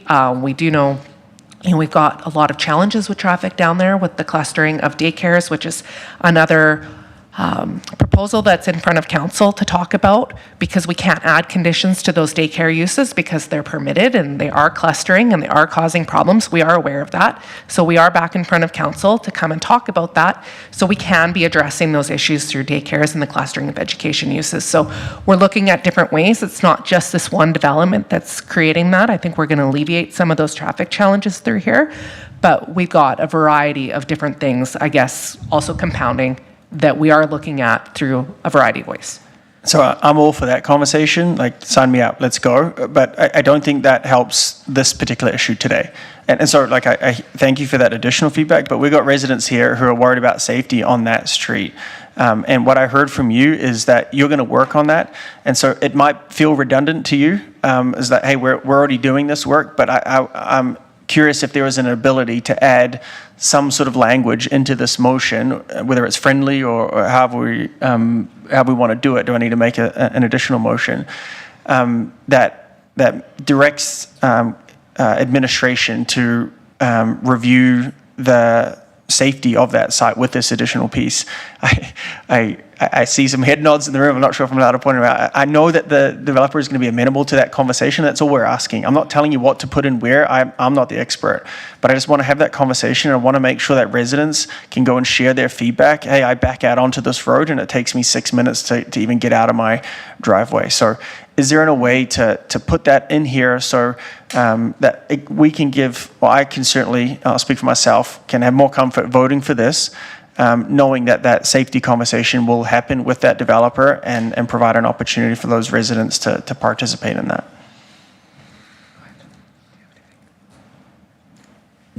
Mr. Wong? I think there will be opportunities, but I would prefer not to attach it to the outline plan because the outline plan is for the entire neighborhood. And also maybe after all the items are dealt with, and probably Joanne will be able to see whether that is procedural thing, is after we finish that, council can introduce a motion to ask the administrations to either work with the developers, because like Ms. Raymond is saying, the issue is not just from this particular site or development. It may be in general for the neighborhood. Sure. So I think that is more appropriate to look at it at a little bit more macro level. And the other things that that the city, there is a program on improving safety in place already. So, and that is another avenue that the council may give directions to the administration to look at the issue in the neighborhood, particularly along 30th Avenue. So instead of zooming in just one development, yes, there is the opportunity, as I mentioned, there will be opportunity to work with developers to address some of the thing, but there is other avenues too. So I hear you, Mr. Wong. That makes sense on your side. I'm trying to get 4 votes. And so my worry is if we put this up and like, hey, hope that we'll get a motion down the road, that might influence people's votes and may not support it. So I'm trying to get to 4. And I think it would be helpful to have something, whether it's here or if you think it's that next, if you think it's the next level down on the actual redistricting, I'm happy to vote for this, knowing that we're going to get to that before we actually do the redistricting. But I don't want to go through all 4 votes because who knows what that 5th one will turn out. Yeah, I totally understand that. And I can also, like, if the votes are then, I can stop. On the 4 votes on this, you mean? Yeah. If Mr. Wong. Between the 2 remaining items on the agenda, the OP and the rezoning, I probably would not recommend to put things on the rezoning because you cannot put anything onto the land use bylaw because the land use bylaw requires a process to amend it. Okay, so here's the opportunity. So if you want to put this as the opportunity. Thank you. And I apologize to council for taking so long to get there. And so I don't know if, I'm sure Mr. Dargy is going to need a timeout here to draft that. So do you want to take a recess to make sure we get that? Are you looking at making an amendment to this motion? Yeah. Okay, we'll take a 5-minute administrative recess to look at a potential amending motion to this motion, and we'll be back in 5 minutes. We're back from administrative break. Thank you for your patience, everybody. So we'll continue on with 6.3 and then move to a subsequent motion from Councilor Markoff-Swain in a moment here. Any further discussion?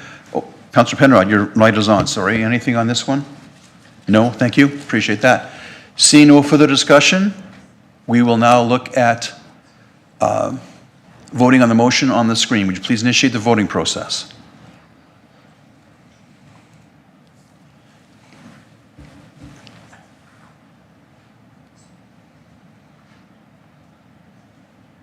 Thank you, Council. The motion carries 6-1 in favor. Councilor Natalabas in opposition. Councilor Swain, do you have a motion to make at this time?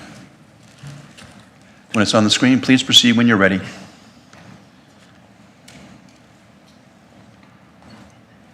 Yeah, a couple of things. First, thanks administration for working through that. It might have felt clunky for everyone, including myself, but I think we're getting where we need to here. And again, I'll just thank the residents for coming and speaking about the traffic concerns that are here.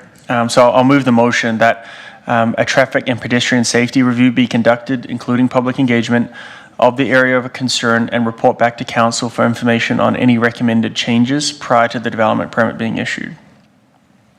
Thank you, councillors. Please speak to your motion. Yeah, we have heard it from folks who live directly there. I've obviously not as much as some of my council colleagues have been there in those times, and being so close to a couple of schools, I just want to make sure that we get it right and prior to that development permit. We don't know what it's going to look like. I think, there was some discussion around, is this going to result in more traffic or not? Ultimately, just want to make sure that residents have that additional chance to provide some feedback from that safety perspective. To me, what I've heard today in the public hearing and the letters that have been sent to me is the biggest concern is just the volume of traffic on that road. And so this motion, I think, gives residents an additional opportunity to do that. And I, quite frankly, I think this should be a standard part of our process. But I'll leave it there and encourage people to vote for it. Thank you, Councillor. Discussion on the motion now going forward. Councillor Natalabas. Nathan, you have the floor. Perfect. Thank you, Mayor. Obviously, I'll support this motion in the sense that safety is critical, especially with all the additional traffic that'll be there. My question to administration is, though, where this would be a permitted use, what authority do we have to restrict the development permit based on this assessment or engagement?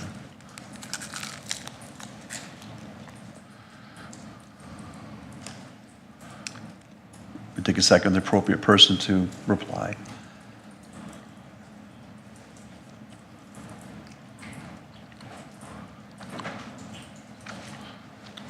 Mr. Wong? Also, I will try to attempt this question. Thank you, Councillor Natalabas, for that question. I think to answer this is that you are talking about development permit applications, right? Development permit application is actually is delegated to the administration. So it is an administrative decision through the development authority, through the development officer. And so with this council motion on the table, and if the council approves the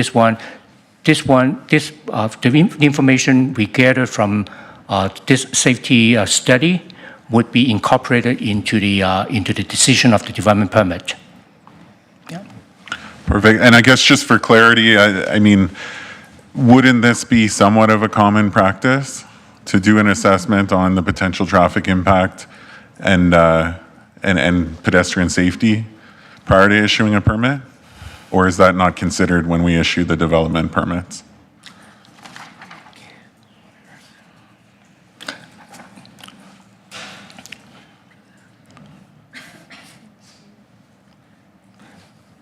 Ms. Raymond, you wish to speak at this time? Yes, please. Thank you. Through the Mayor, through to Councillor Natalabas, it would not be appropriate to push this to the development permit. We would want to be able to address that earlier.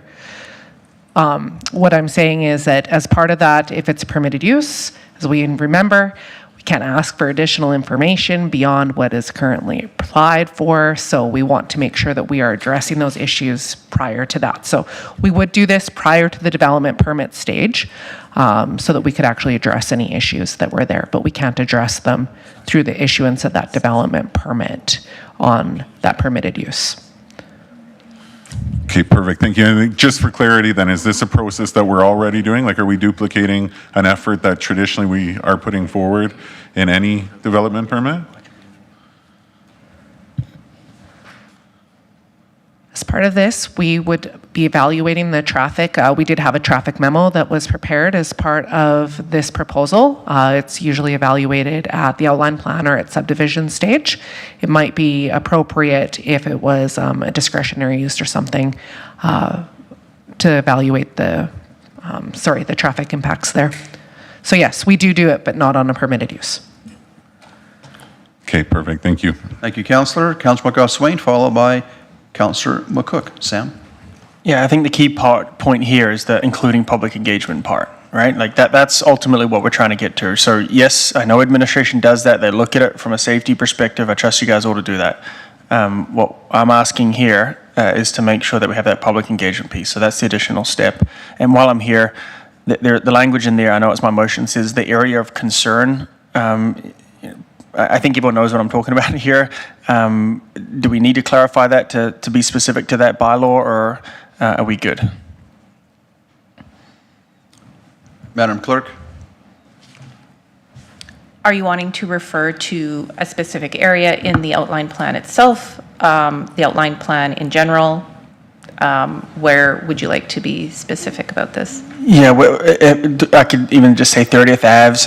Just like, I think everyone knows what I'm talking about. We could replay the tape, but I'd rather just say 30th Ave as opposed to area of concern, and hopefully that provides enough direction.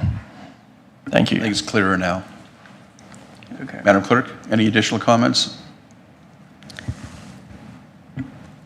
We may need a funding source for this, as there may be a consultant that's required to do this work.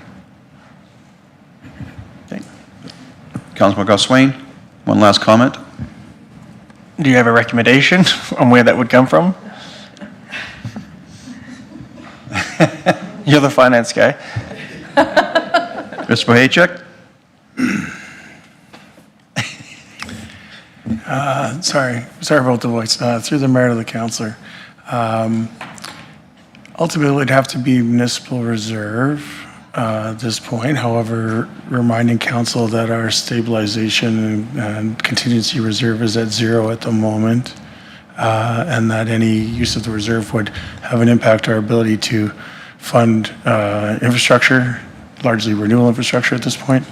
All right, I can leave it there. Like, I'm not going to make any changes. You guys should be able to figure it out. If you can't, come back and ask us. So I think I'll leave it like that. Thank you, Councillor. Councillor Antelabas, final comment? Yeah, just a question for administration. Is this a scenario where, should this be approved, we could work with the applicant for them to potentially fund or assist with funding some of this stuff here as it's a result of the new development and proposed changes? Ms. Raymond? Yes, there is an opportunity to work with the applicant here, although I doubt that they would bear the full amount of the costs. But yes, cost contribution agreements and that sort of thing, we can work out the funding mechanism. Perfect. Is that something we could capture in this then? Would you be open to a friendly amendment?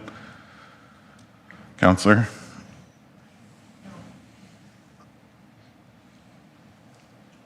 Councillor McGough-Swain? Excuse me, I didn't think I'd be back up that quickly. I apologize. I understand where the council is going. I saw a reaction from the back of the room, so I'll invite you to share that. I don't want to direct administration to tell someone else how to do it, but I think, yeah, maybe where is the reaction for that? Typically, when we look at cost contributions agreements, you would be looking at the benefiting area and the contribution and that sort of thing, and we don't have any of those allocations in front of us to be able to appropriately allocate costs. So we would go back and take a look at that, and we could bring that back as part of that information that we brought to council if that was desired, but I would not recommend doing that right now because we just simply don't have that information in front of us. Yeah, good answer. Thank you for that. I mean, generally, you're always going to look to figure out the best way to look after the residents of Beaumont and use that purse the right way. So I'm comfortable with the way it is. Good. I understand where the question was going, but I'm comfortable with that. Thank you. Seeing no further comments and any discussion, at this time I'll call the vote then. Please initiate the voting process.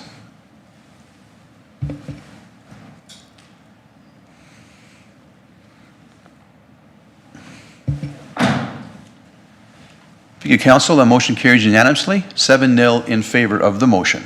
Thank you, Councillor, for bringing that forward. All right, we have moved on to item 6.4, Bylaw 1049-24, Place Charles Land Use Bylaw, amending bylaw We've done the public hearing, now we'll have second reading. So I will move at this point for expediency. I'll move a second reading. I'll move that bylaw 1049-24, Place Chalarousse Land Use Bylaw, amending bylaw be given second reading. At this time, I'll entertain questions or debate from council on second reading. Councilor McGough-Swain, you have the floor. Yeah, thanks. I haven't actually given my opinion on this whole thing, so I'll do it now quickly, hopefully quickly for the record. The way I see this is pretty straightforward. We have a parcel of land that can't be developed for all the reasons that have been talked about tonight. We have a developer who's prepared to make an adjustment to that plan. I applaud them for getting creative and going through that process. The discussion tonight is not whether we should do anything on that site or not. If that was a discussion, then I'd ask someone to make a motion to purchase the land and leave it blank, but that's not where we are. We're here to try to maximize that. I don't want a blank parcel of land there moving forward. So with the addition of that previous motion to take a look at the traffic safety, we are looking at ways to provide different additional housing options. And on the balance of what's the best for Beaumont, I think this is a good creative solution, and hope that it'll drive additional traffic through the businesses on that side as well. So, I support this, and thanks to administration and the developer for working creatively on this. I think it's a good solution. Thank you. Thank you, Councillor. Councillor Penrod, do you have a question or a comment? Question for the proponents, Mayor Daniluk.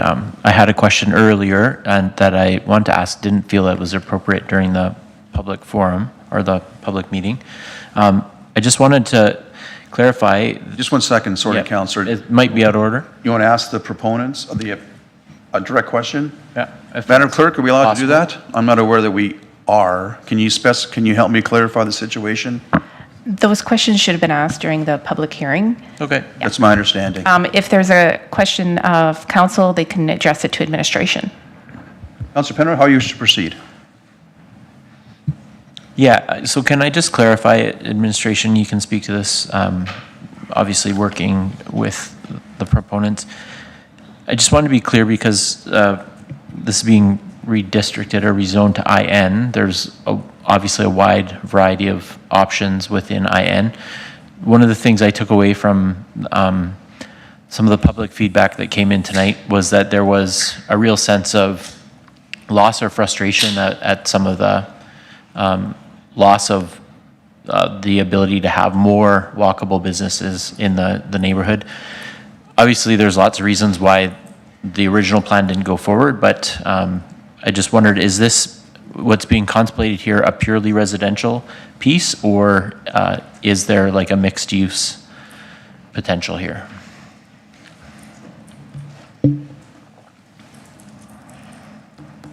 Mr. Wong, or Ms. Tarnowski, sorry. Through the mayor to Councillor Penrod, all administration has seen from the applicants is a purely residential development proposal. There is no mixed use or commercial that we are aware of that is being proposed. Thank you. Thank you. 1 second here, just replying back. Thank you. See, are there any further questions or comments on second reading of 1049-24? Seeing none, would you please initiate the voting process for second reading, please?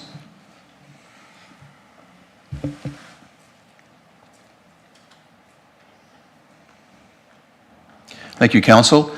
Motion carries 6-1 in favor of second reading. Councilor Telebus in opposition. For expediency, I will move third reading along, and then we can have a discussion on third reading. Would you please put the motion on the screen? Thank you. I'll move that bylaw 1049-24 be given third reading. I'll not speak to it at this point. I'll let members of council. Any questions or comments from members of council on third reading? Councilor Telebus, you have the floor. Perfect. Thank you, Mayor. I just want to speak to, I guess, the decisions that I've made thus far and likely the decision I'm making on this vote. And it stems from the general public and members of the community who have expressed their concern. We're always encouraging folks to come forward, especially when they have concerns and valid concerns. And this is the opportunity for them to present them either by writing or in person. And from what we've seen a lot of participation from the public, not only in this scenario, but in previous ones. And it's very critical that we listen to the folks that are primarily affected by the decisions that are being made here. This isn't in my backyard, but it's in the folks' backyard who have attended this meeting and expressed their deep concerns with this change. So for that reason, I will be voting against it because I feel that a lot of valid concerns were presented. Thank you. Thank you, Councillor, for those comments. Any further comments or discussion on third reading? Councillor McCook, you have the floor. Thank you, Mayor. And I think, these decisions are always difficult. I think when we come here as well, we have to take in all the information we hear. And I do want to acknowledge all the residents that spoke up and that came forward with their concerns. My thoughts this evening, we have to take it all in, the pros, the cons, the sustainability for the city, what all of that looks like. And I think some of the cons we heard, that this land could continue to sit empty. To Councillor Penrod's point, there are concerns around commercial and what kind of commercial people would like to have seen. But if we vote this down tonight, that doesn't mean that this will automatically become commercial and stay commercial and something will automatically be built. What we've heard is that the applicant has tried for many years to get something built and they just haven't been able to do that. So I guess if we vote against it, what's the alternative? I know for years it's sat empty currently and weeds grow and garbage gets strewn across it. And so I think we just have to consider all of that as well. And I think some of the safety pieces around traffic safety that the previous motion that we voted on are looking to address this, because I think that really came out loud and clear from the residents. And I think it's important that we look at that, and that previous motion does that. So thank you, Mayor. Thank you, Councillor. Seeing no further comments, would you please initiate the voting process on third reading? Thank you all for the comments you've made. Motion carries 6-1 in favor, Councillor Talabas in opposition. Thank you, Council. Next on our agenda is register presentation. There are none. Moving on to item 8.1, Automated Traffic Enforcement Program Update. Director Melvin, thank you for your patience. Yes. And you are good to go, sir, with your microphone. Actually, before we start getting past 10 o'clock, I'll gauge the conversation, how fast things move along, and prioritize the balance for our agenda for this evening. So with that, Mr. Melvin, you have the floor, and we'll move forward accordingly. Your microphone is on. Good evening, Mayor, members of council, and members of the public watching. Chief Melvin, I will give you the update on the Automated Traffic Enforcement Program for the city. Just to recap, you can remember back in March, we brought forward concerns with the number of sites that we were allowed to proactively permit ATE on, and shortly thereafter, within a matter of hours, the next day we received information on allowable for more sites. So just to recap, the city started with 79 eligible sites in 2020 under the current contractor, and we had those decrease with the changes to photo radar that happened over several years with the provincial government. Ours went down to 9, and now we're back up to 24 sites. The city is able now to request under the new guidelines for additional sites that meet certain criteria, so construction zones within the city, and also any new school zones or playground zones that arise. Between January and March of 2025, when the city only had 9 enforceable sites, 200 and 11 tickets were issued. In April of 2025, with the number of enforceable sites increased to 24, 103 tickets were issued. All these tickets are issued in playground zones, around schools and playgrounds for children. So it is concerning that we're still seeing tickets being issued there. As you can recall, at the March 11th meeting, Council directed us to undergo a procurement process, determine if there are other viable options for service providers. We did do that. And with the current contract set to expire, through consultation with external legal and as exercising our right in the agreement, we agreed to a further 2 years commencing April 1st, 2025 till March 31st, 2027. There's still a 180-day termination clause as part of this extension. We received another proposal from another company. This contractor we used prior to our current contractor. We reviewed everything against for cost effectiveness and efficiency of the program to the decrease in sites. Obviously, it needs to make sense for the city and also for the contractor as a business to ensure that they're meeting our needs from a traffic safety initiative. Both contractors provided 40-hour level of service for mobile ATE sites in Beaumont. Each met the criteria for the GOA ATE guidelines for providing speeding and stop sign enforcement, along with electronic uploading to the GOA's APIS system. And the current contractor that we're currently using, based on our review, provides the best value with significant lower cost. With the revised site information from the Government of Alberta, administration recommends continuing with the AT program with the current contractor. Alternatively, council may choose to discontinue the city's AT program. If decisions made, a motion to terminate the AT program and repeal the associated council policy effective December 31st, 2025 would be required. Administration will exercise its termination rights under existing contract, resulting in a program conclusion within 180 days. The action would also trigger the development of a budget proposal to support alternative traffic safety enforcement measures. Surpluses, as you're aware, from the AT program, fine revenue minus the cost of the AT contract, are transferred to the Traffic Safety Reserve. This reserve has funded various traffic safety initiatives, including crosswalk upgrades, which have reduced pedestrian injuries in collision with motor vehicles. The risk with this, as the city continues to grow, maintaining and sustaining traffic safety initiatives and enforcement will be crucial to ensuring the safety and well-being of both residents and visitors. That concludes my report. I'll turn it over to council for any questions that they may have. Thank you, Director Melvin. Appreciate that. With that, we'll take questions. Councilor Telebus, question?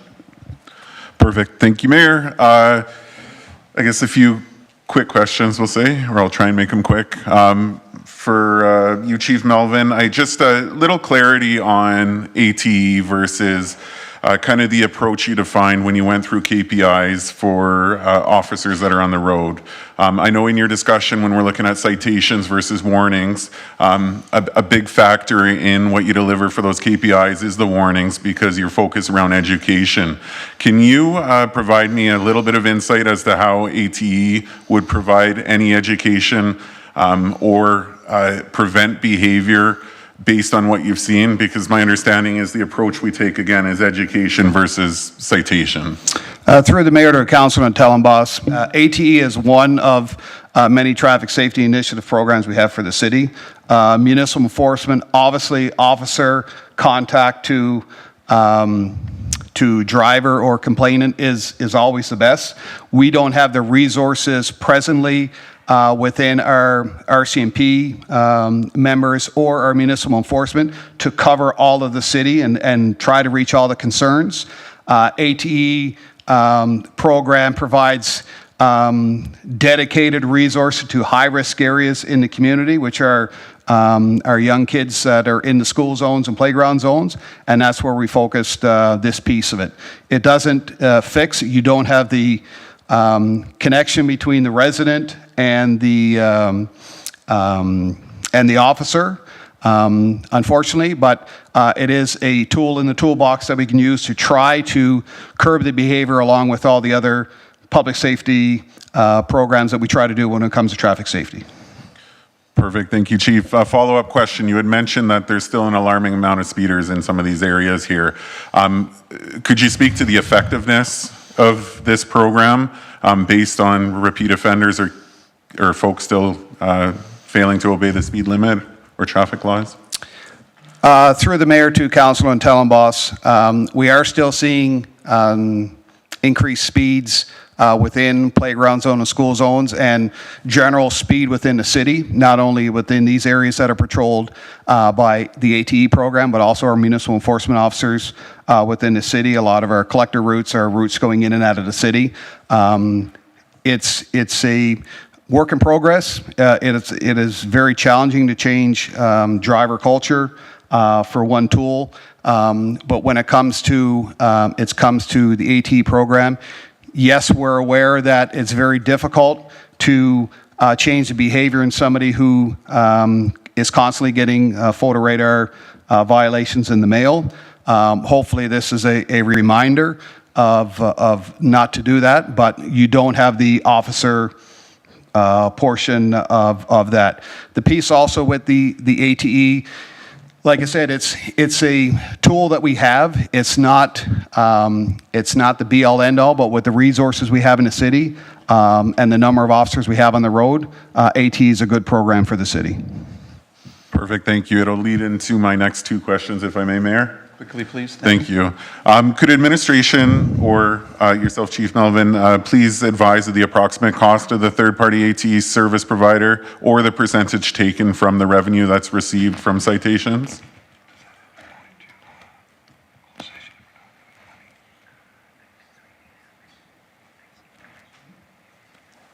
Just 1 second. Sorry, through the mayor to Councilor Tellenboss, can you repeat the question again? So just looking for clarity on the cost of the program or the percentage that's taken from the contractor as a result of the revenue that comes in from citations or tickets issued. Through the mayor to Councilor Tellenboss, we would have to go into closed session to discuss those numbers, if that's the desire of council. Perfect. Definitely before a decision is made, I think a cost-benefit analysis would be required. I do have a follow-up question. It'll be my last one for now. For comparative purposes, are we able to share the cost to fill a peace officer position and what percentage of revenues received from municipal citations? He sneezed. I don't think he sneezed. Mr. Melvin, closed session. Through the mayor to Councilor Tellenboss, that would be closed session, but we could give you what our current salary is when it comes to a CPO level 1. Perfect. And I'm just looking for clarity if there's an opportunity to have an officer obviously out there as opposed to the automated traffic enforcement. That would by far be my preference, and it sounds like it would be yours as well. So I'd just like to compare the two scenarios before a decision is made. Thank you, Councillor. Councillor McCook, followed by Councillor Penrod. Kat? Thank you. Yeah, some of my questions were asked. What criteria is being used to evaluate the effectiveness of the ATE program beyond the number of tickets issued? Through the mayor to Councillor McCook, as part of the new guidelines, we're required to collect the data for how effective ATE is. If there is a decrease in the number of violations at a certain site, if it reaches a benchmark, we're no longer allowed to enforce that site.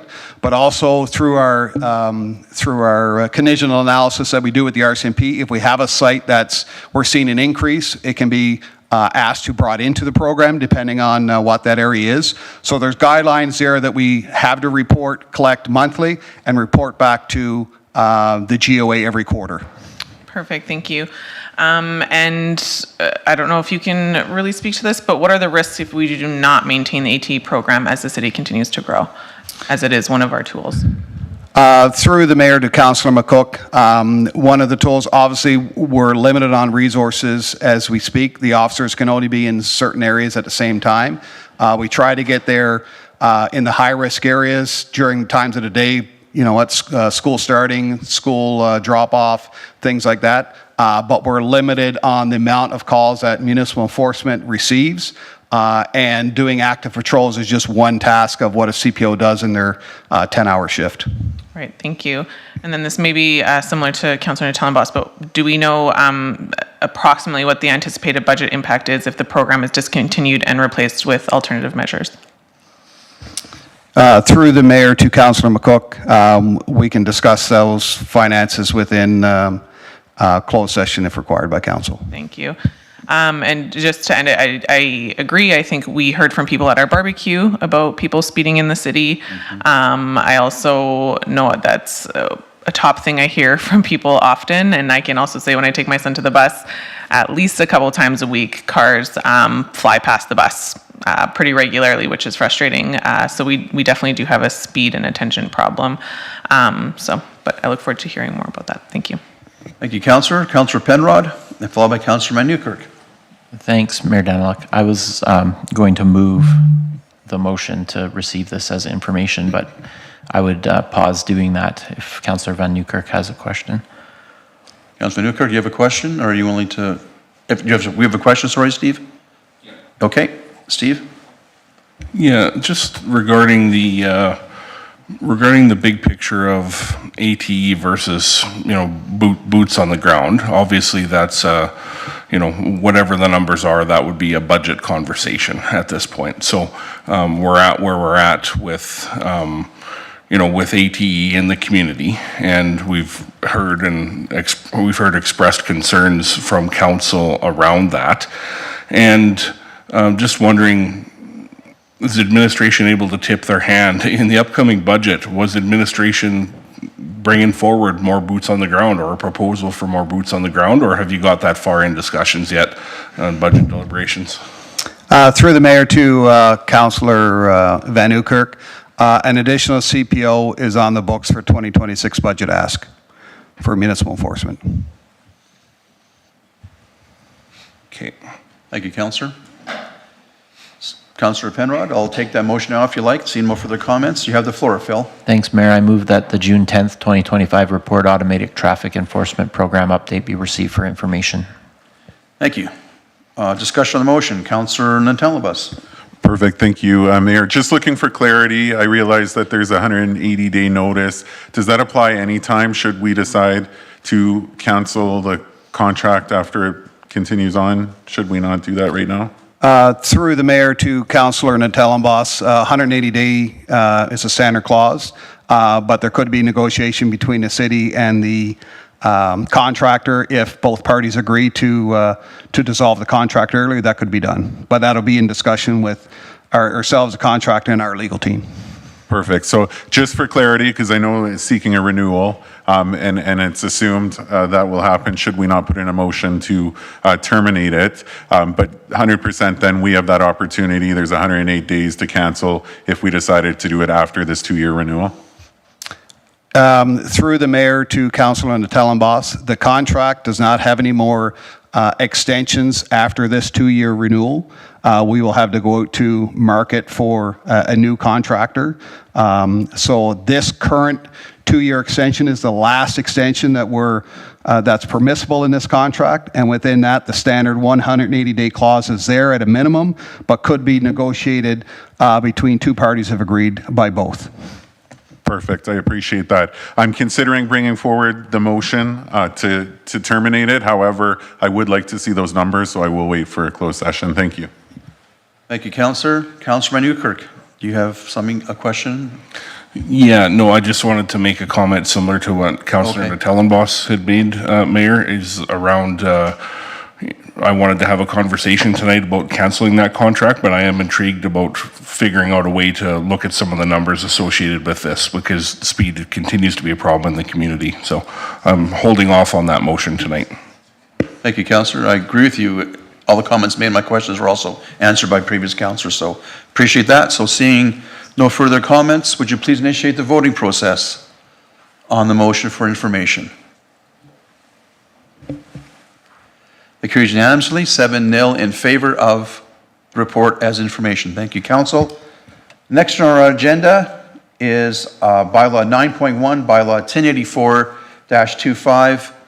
Actually, before we get there, it's already 10 to 10. Madam Clerk, would you please put the motion on the screen? We had a brief conversation about extending our meeting beyond 10 o'clock, so please put the motion on the screen. I'll make it on behalf of council, and then we can continue on with items 9.1 and 9.2 once we pass the motion to continue our meeting beyond our normal 4-hour limit. Council meeting be extended until no later than 10:20 p.m. Discussion on the motion. Please initiate the voting process. That carries unanimously. Thank you. We'll go to 10:20. Thank you. Coming back then, appreciate that, Council. Ms. Guay, -25, Traffic Safety Bylaw, amending bylaw, e-scooter, vehicle overhang, first, second, and third reading. Ms. Gueva, you have the floor. Thank you, Mayor. Good evening, Council and members of the public. My name is Grace Cueva. I am the Legal Resource and Contract Coordinator for the city. I am joined with Brandy Gray, who is the Municipal Enforcement Supervisor, and Isaac Ransom, who is a representative from Neuron, and he is joining us from Ontario, so I would want to thank him for joining us as it was quite late on his end. As per the March Council report, administration presents bylaw 1084-25 for Council's consideration. This would amend the traffic safety bylaw to allow for e-scooters to operate within the city.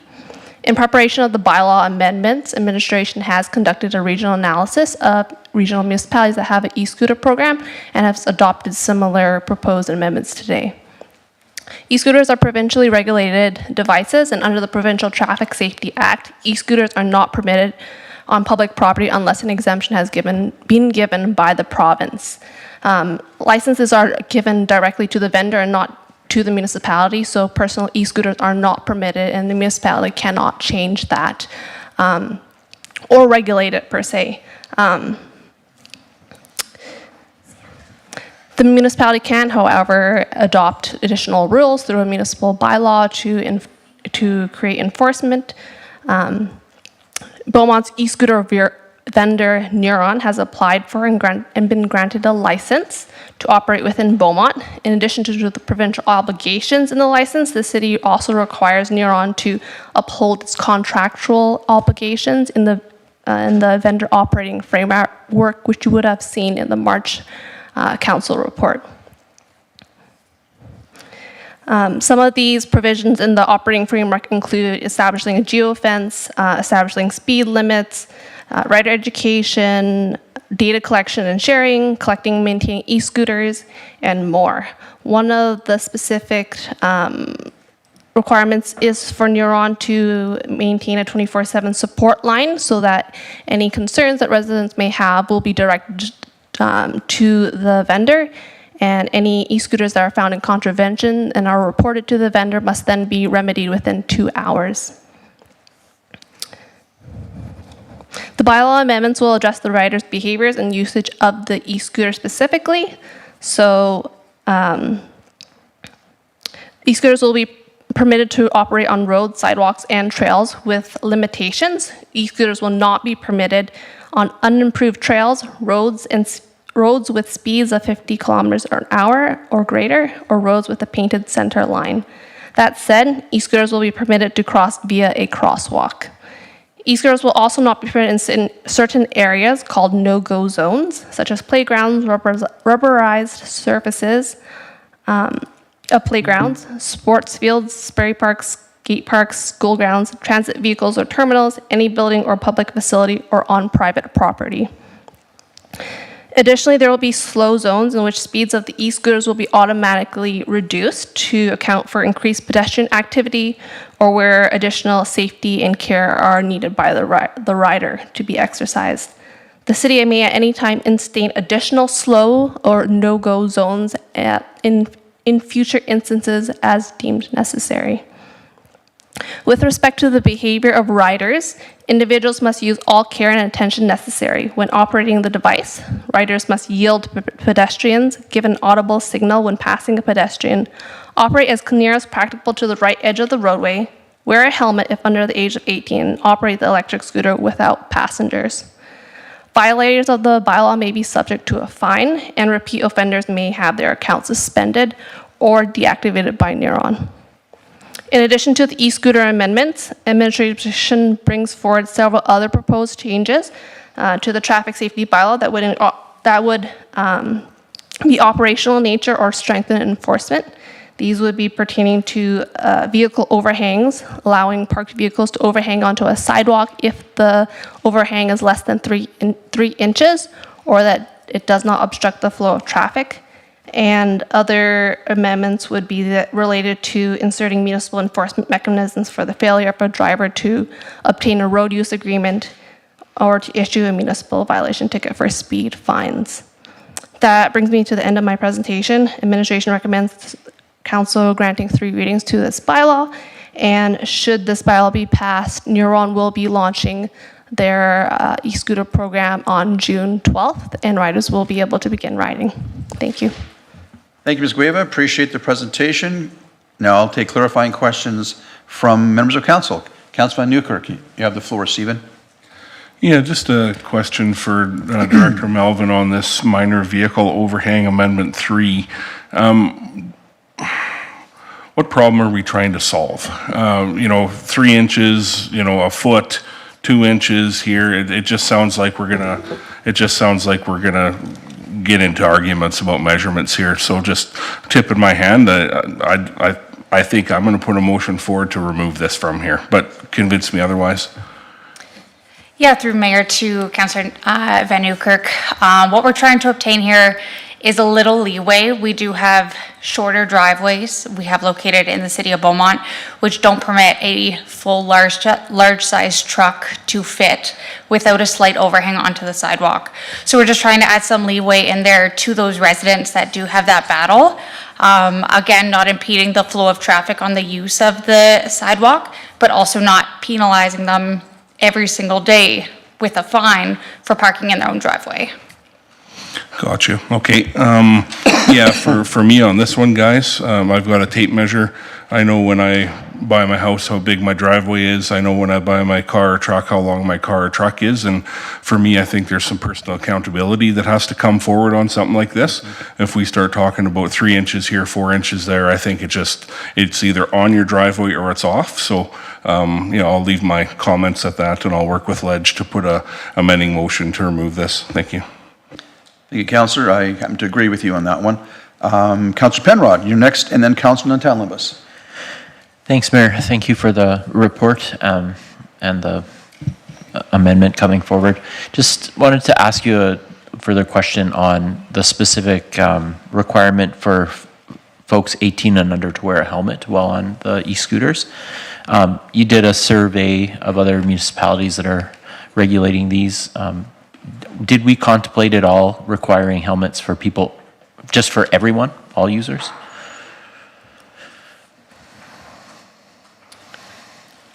So under the provincial license given to Neuron, it does require riders to have a helmet. Currently, our traffic safety bylaw does require users who are under the age of 18 to also wear a helmet when they're riding bicycles. So in order to ride the e-scooters, anyone will, or people under 18 will need to wear helmets? Thank you for the question. Yes, to the mayor, to councillor, yes. If they're under the age of 18, they will be required to wear a helmet. Sorry, this has been a long meeting. Let me back up half step. What is the provincial requirement for Neuron for helmets? For all riders or just people 18 and under?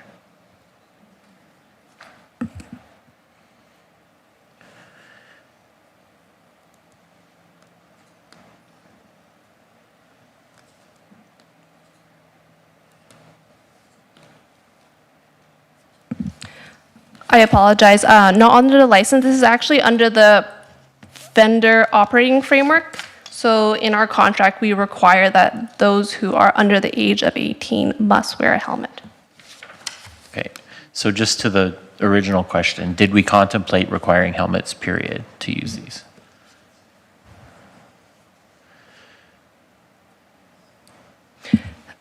To clarify the question, this would be for all users in general? Yeah.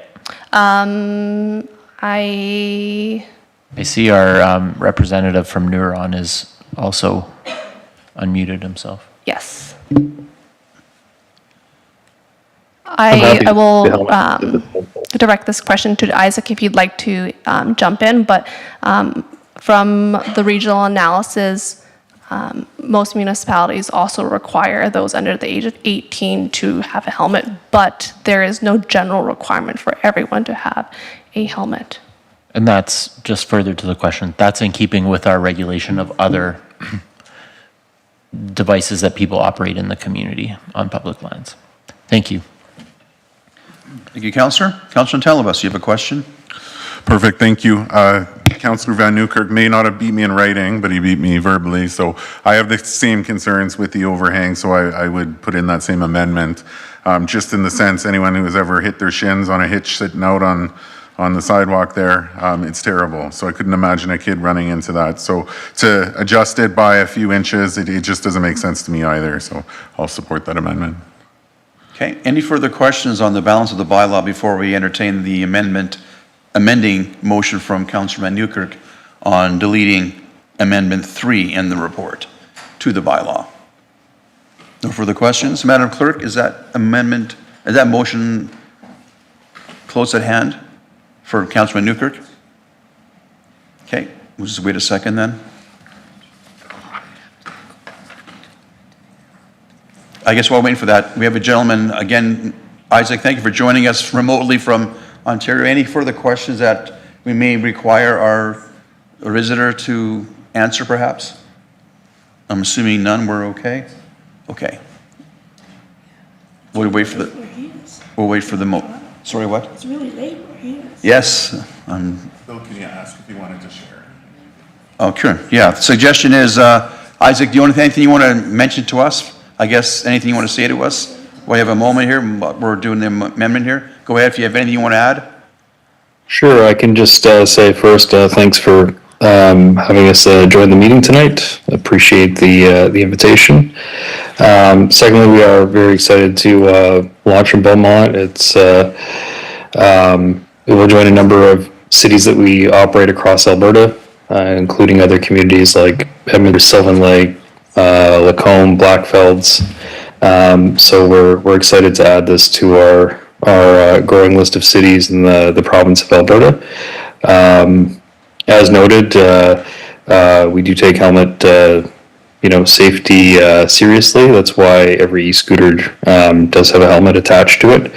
And we do encourage helmet use, which is clearly communicated to riders. So while it is not mandated, we do go to great lengths to remind riders. The e-scooters do talk to riders, so they do give voice instructions and encourage helmet use as well. So hopefully that provides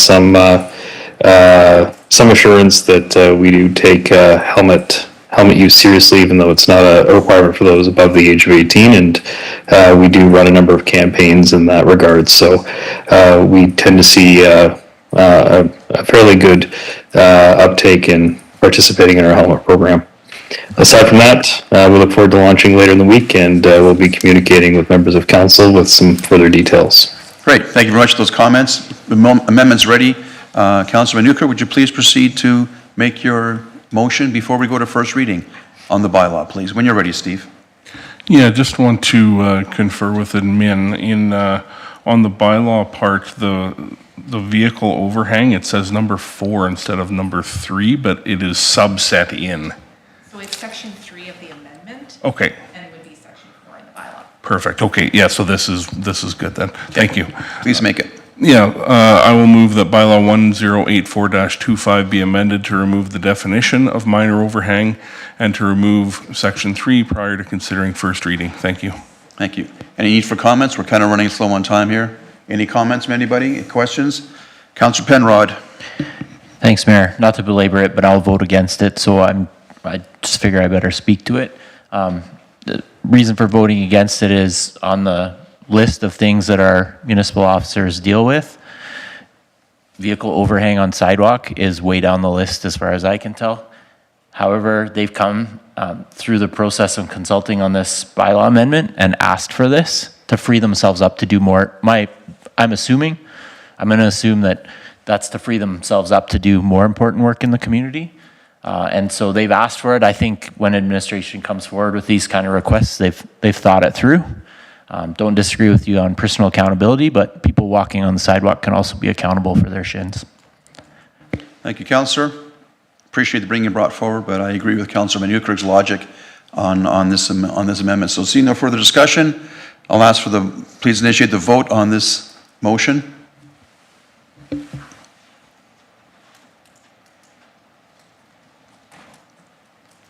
Motion carries 4-3 in favor. Councillors McCook, McCobb-Swain, and Penrod in opposition. Thank you, Council. Let's move to first reading then, and then we'll continue on with the discussion on bylaw 1084-25. That's correct. Thank you. Let's put first reading on the screen then, please. And for expediency, I'll make the motion for first reading. I move that bylaw 1084-25, traffic safety bylaw, amending bylaw as amended, be given first reading. Discussion on the motion of first reading before we go to second for further debate and questions. Seeing none, would you please initiate the vote for first reading?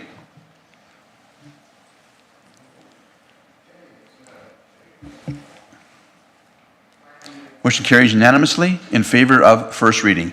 Thank you, Council. Member Council willing to move second reading, at which time we can have debate and questions. Councillor Penrod for second reading, please. Thanks, Mayor Daniluk. Happy to move that bylaw 1084-25 be given second reading as amended, and happy to speak to it. Very minor disagreement over the amendment.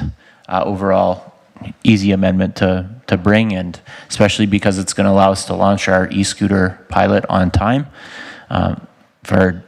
Aside from a few minor concerns around helmets, and I think our vendor spoke very eloquently to that, people are excited for this, and so I just want to get out of the way and let the community enjoy these e-scooters. Thank you, Council. Councillor, pardon me. Discussion on the motion for second reading? Seeing none, would you please initiate the voting process for second reading?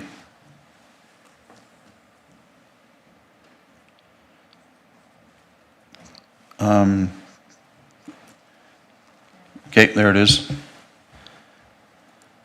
Thank you, Council. Kathy? Yeah, maybe just one more time. Yeah, thanks. Thank you, carries unanimously 7-0 in favor of second reading. Thank you, Council. A member of Council willing to move third reading. Oh, sorry. We need to have consensus for be considered for third reading. I'll move that bylaw 1084-25 be considered for third reading. Discussion on the motion of consideration. Seeing none, would you please initiate the voting process for consideration? Here's unanimously. Thank you, Council. 7-0 in favor of the motion for consideration. And also for expediency purposes, I'll simply move that bylaw 1084-25 as amended be given third reading. Discussion on the motion of third reading. Seeing none, would you please initiate the voting process for third reading? That carries unanimously. 7-0. Third reading is provided. All right, we're at almost 10:10. Madam Clerk, we have item 9.2, bylaw 1085-25, first, second, and third reading, as well as we have the land disposal update in closed session. What are our options for continuing for another 10 minutes? Can we get item 9.2? Is it time sensitive, or can it wait till next meeting? It's time sensitive, that's my understanding. All right, let's roll on 9.2, see how far we get. Ms. Gueva, you are back on again. When you're ready, please. Thank you, Mayor. This one should be quick. In tandem with the amendments to the traffic safety bylaw, administration brings forward amendments to the park and facilities bylaw to permit the usage of e-scooters in city parks. The amendment mirrors the changes made to the traffic safety bylaw with additions of restricting the operations and parking of electric scooters on grass areas in the city park. This is to protect the city's green space and to prevent interference with park maintenance activities. Without the proposed amendments, the e-scooters may not be able to be parked in the city parks or operate in city parks. Thus, administration recommends granting three readings to bylaw 1085-25. Thank you. That was lightning speed. Appreciate that. I knew it was part of 9.1, but I'll make sure we got on the same page. So with that, I will move first reading of bylaw 1085-25, Parks Facilities Bylaw, be given first reading. Discussion on the motion before we go to clarifying questions. We'll just move things along as best we can. Seeing none, would you please initiate the voting process for first reading, please? Thank you, council. That carries unanimously, 7-0 in favor of first reading. Again, for expediency, I'll move second reading, then we'll go to debate and questions. Councilor Penrod, you want to move second reading? You have your finger on the button. Please proceed, Phil. Thank you, Mayor Daniluk. I move that bylaw 1085-25 be given second reading, and if you'd allow it, I'll call the question. I would happily allow that. See no further discussion? I'll initiate second reading. Please initiate the voting process. That carries unanimously, 7-0 in favor of second reading. For expediency, I'll also move that bylaw 1085-25 be considered for third reading. Discussion on the motion? Seeing none, please initiate the voting process for consideration of third reading. That carries, hang on. Thank you. That carries unanimously, 7-0 in favor of consideration of third reading. Would you please put motion for third reading on the screen? Councilor Barnard, would you make that motion, please? Yes, I will. That bylaw 1085-25 be given third reading. Thank you, Councilor. Discussion on the motion? Seeing none, please initiate the voting process for third reading of the bylaw. Thank you, Council. Carries unanimously, 7-0 in favor of third reading. Thank you, Council. I do appreciate the speed we've got that moved along. It was piggybacking on the other bylaw. Thank you. So that is taken care of. 9.1 and 9.2 taken care of. Any councilor inquiries this evening? I'm not aware of any. We'll move on. CU update. Ms. O'Neill has said we'll forego the verbal and we'll have the CU update presented to us by publication. So with that, I'll make a motion. We go into, pardon me. Item 12. Any notices in the motion this evening? I'm not aware of any. No notices in the motion. Thank you. We'll move into closed session. Would you please put the motion on this, Madam Clerk? Sorry, just wanted to know if you wanted to further extend the meeting to 10:30 or... Well, by... We can do it. We can do it. Yeah. We can do it because the 13.3, Jay's already left, and Ollie's here too. So we'll have to push 13.3 in the next meeting. 13.1, I'm told, will be a short update, and 13.2, I believe, will be a short update as well from Councilor Van Newkirk. So let's roll the dice and see if we can get done by 10:20. Sure. 13.3 will need a motion to defer to a future council meeting. Okay, that comes. You want it now or? We can do it now, or we can do it when we Please, come out of I'll closed make that session. motion that we defer item 13.3, 2026 budget pre-planning discussion to a future meeting. Is that sufficient, Madam Clerk? That is sufficient. Thank you. Discussion on the motion? Just move things along, guys.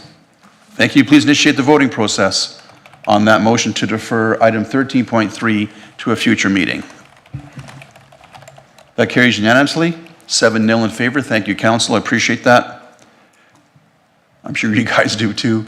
I'll move that council move into closed session at 10:14 p.m. pursuant to the Freedom of Information and Protection of Privacy Act, sections 21, 24, 25, and 29. Please initiate the voting process on the closed session motion. That carries unanimously. Thank you, Council. 7-0 in favor of closed session. All right. We are now in closed session. Is the live feed curtailed? Just pull the plug.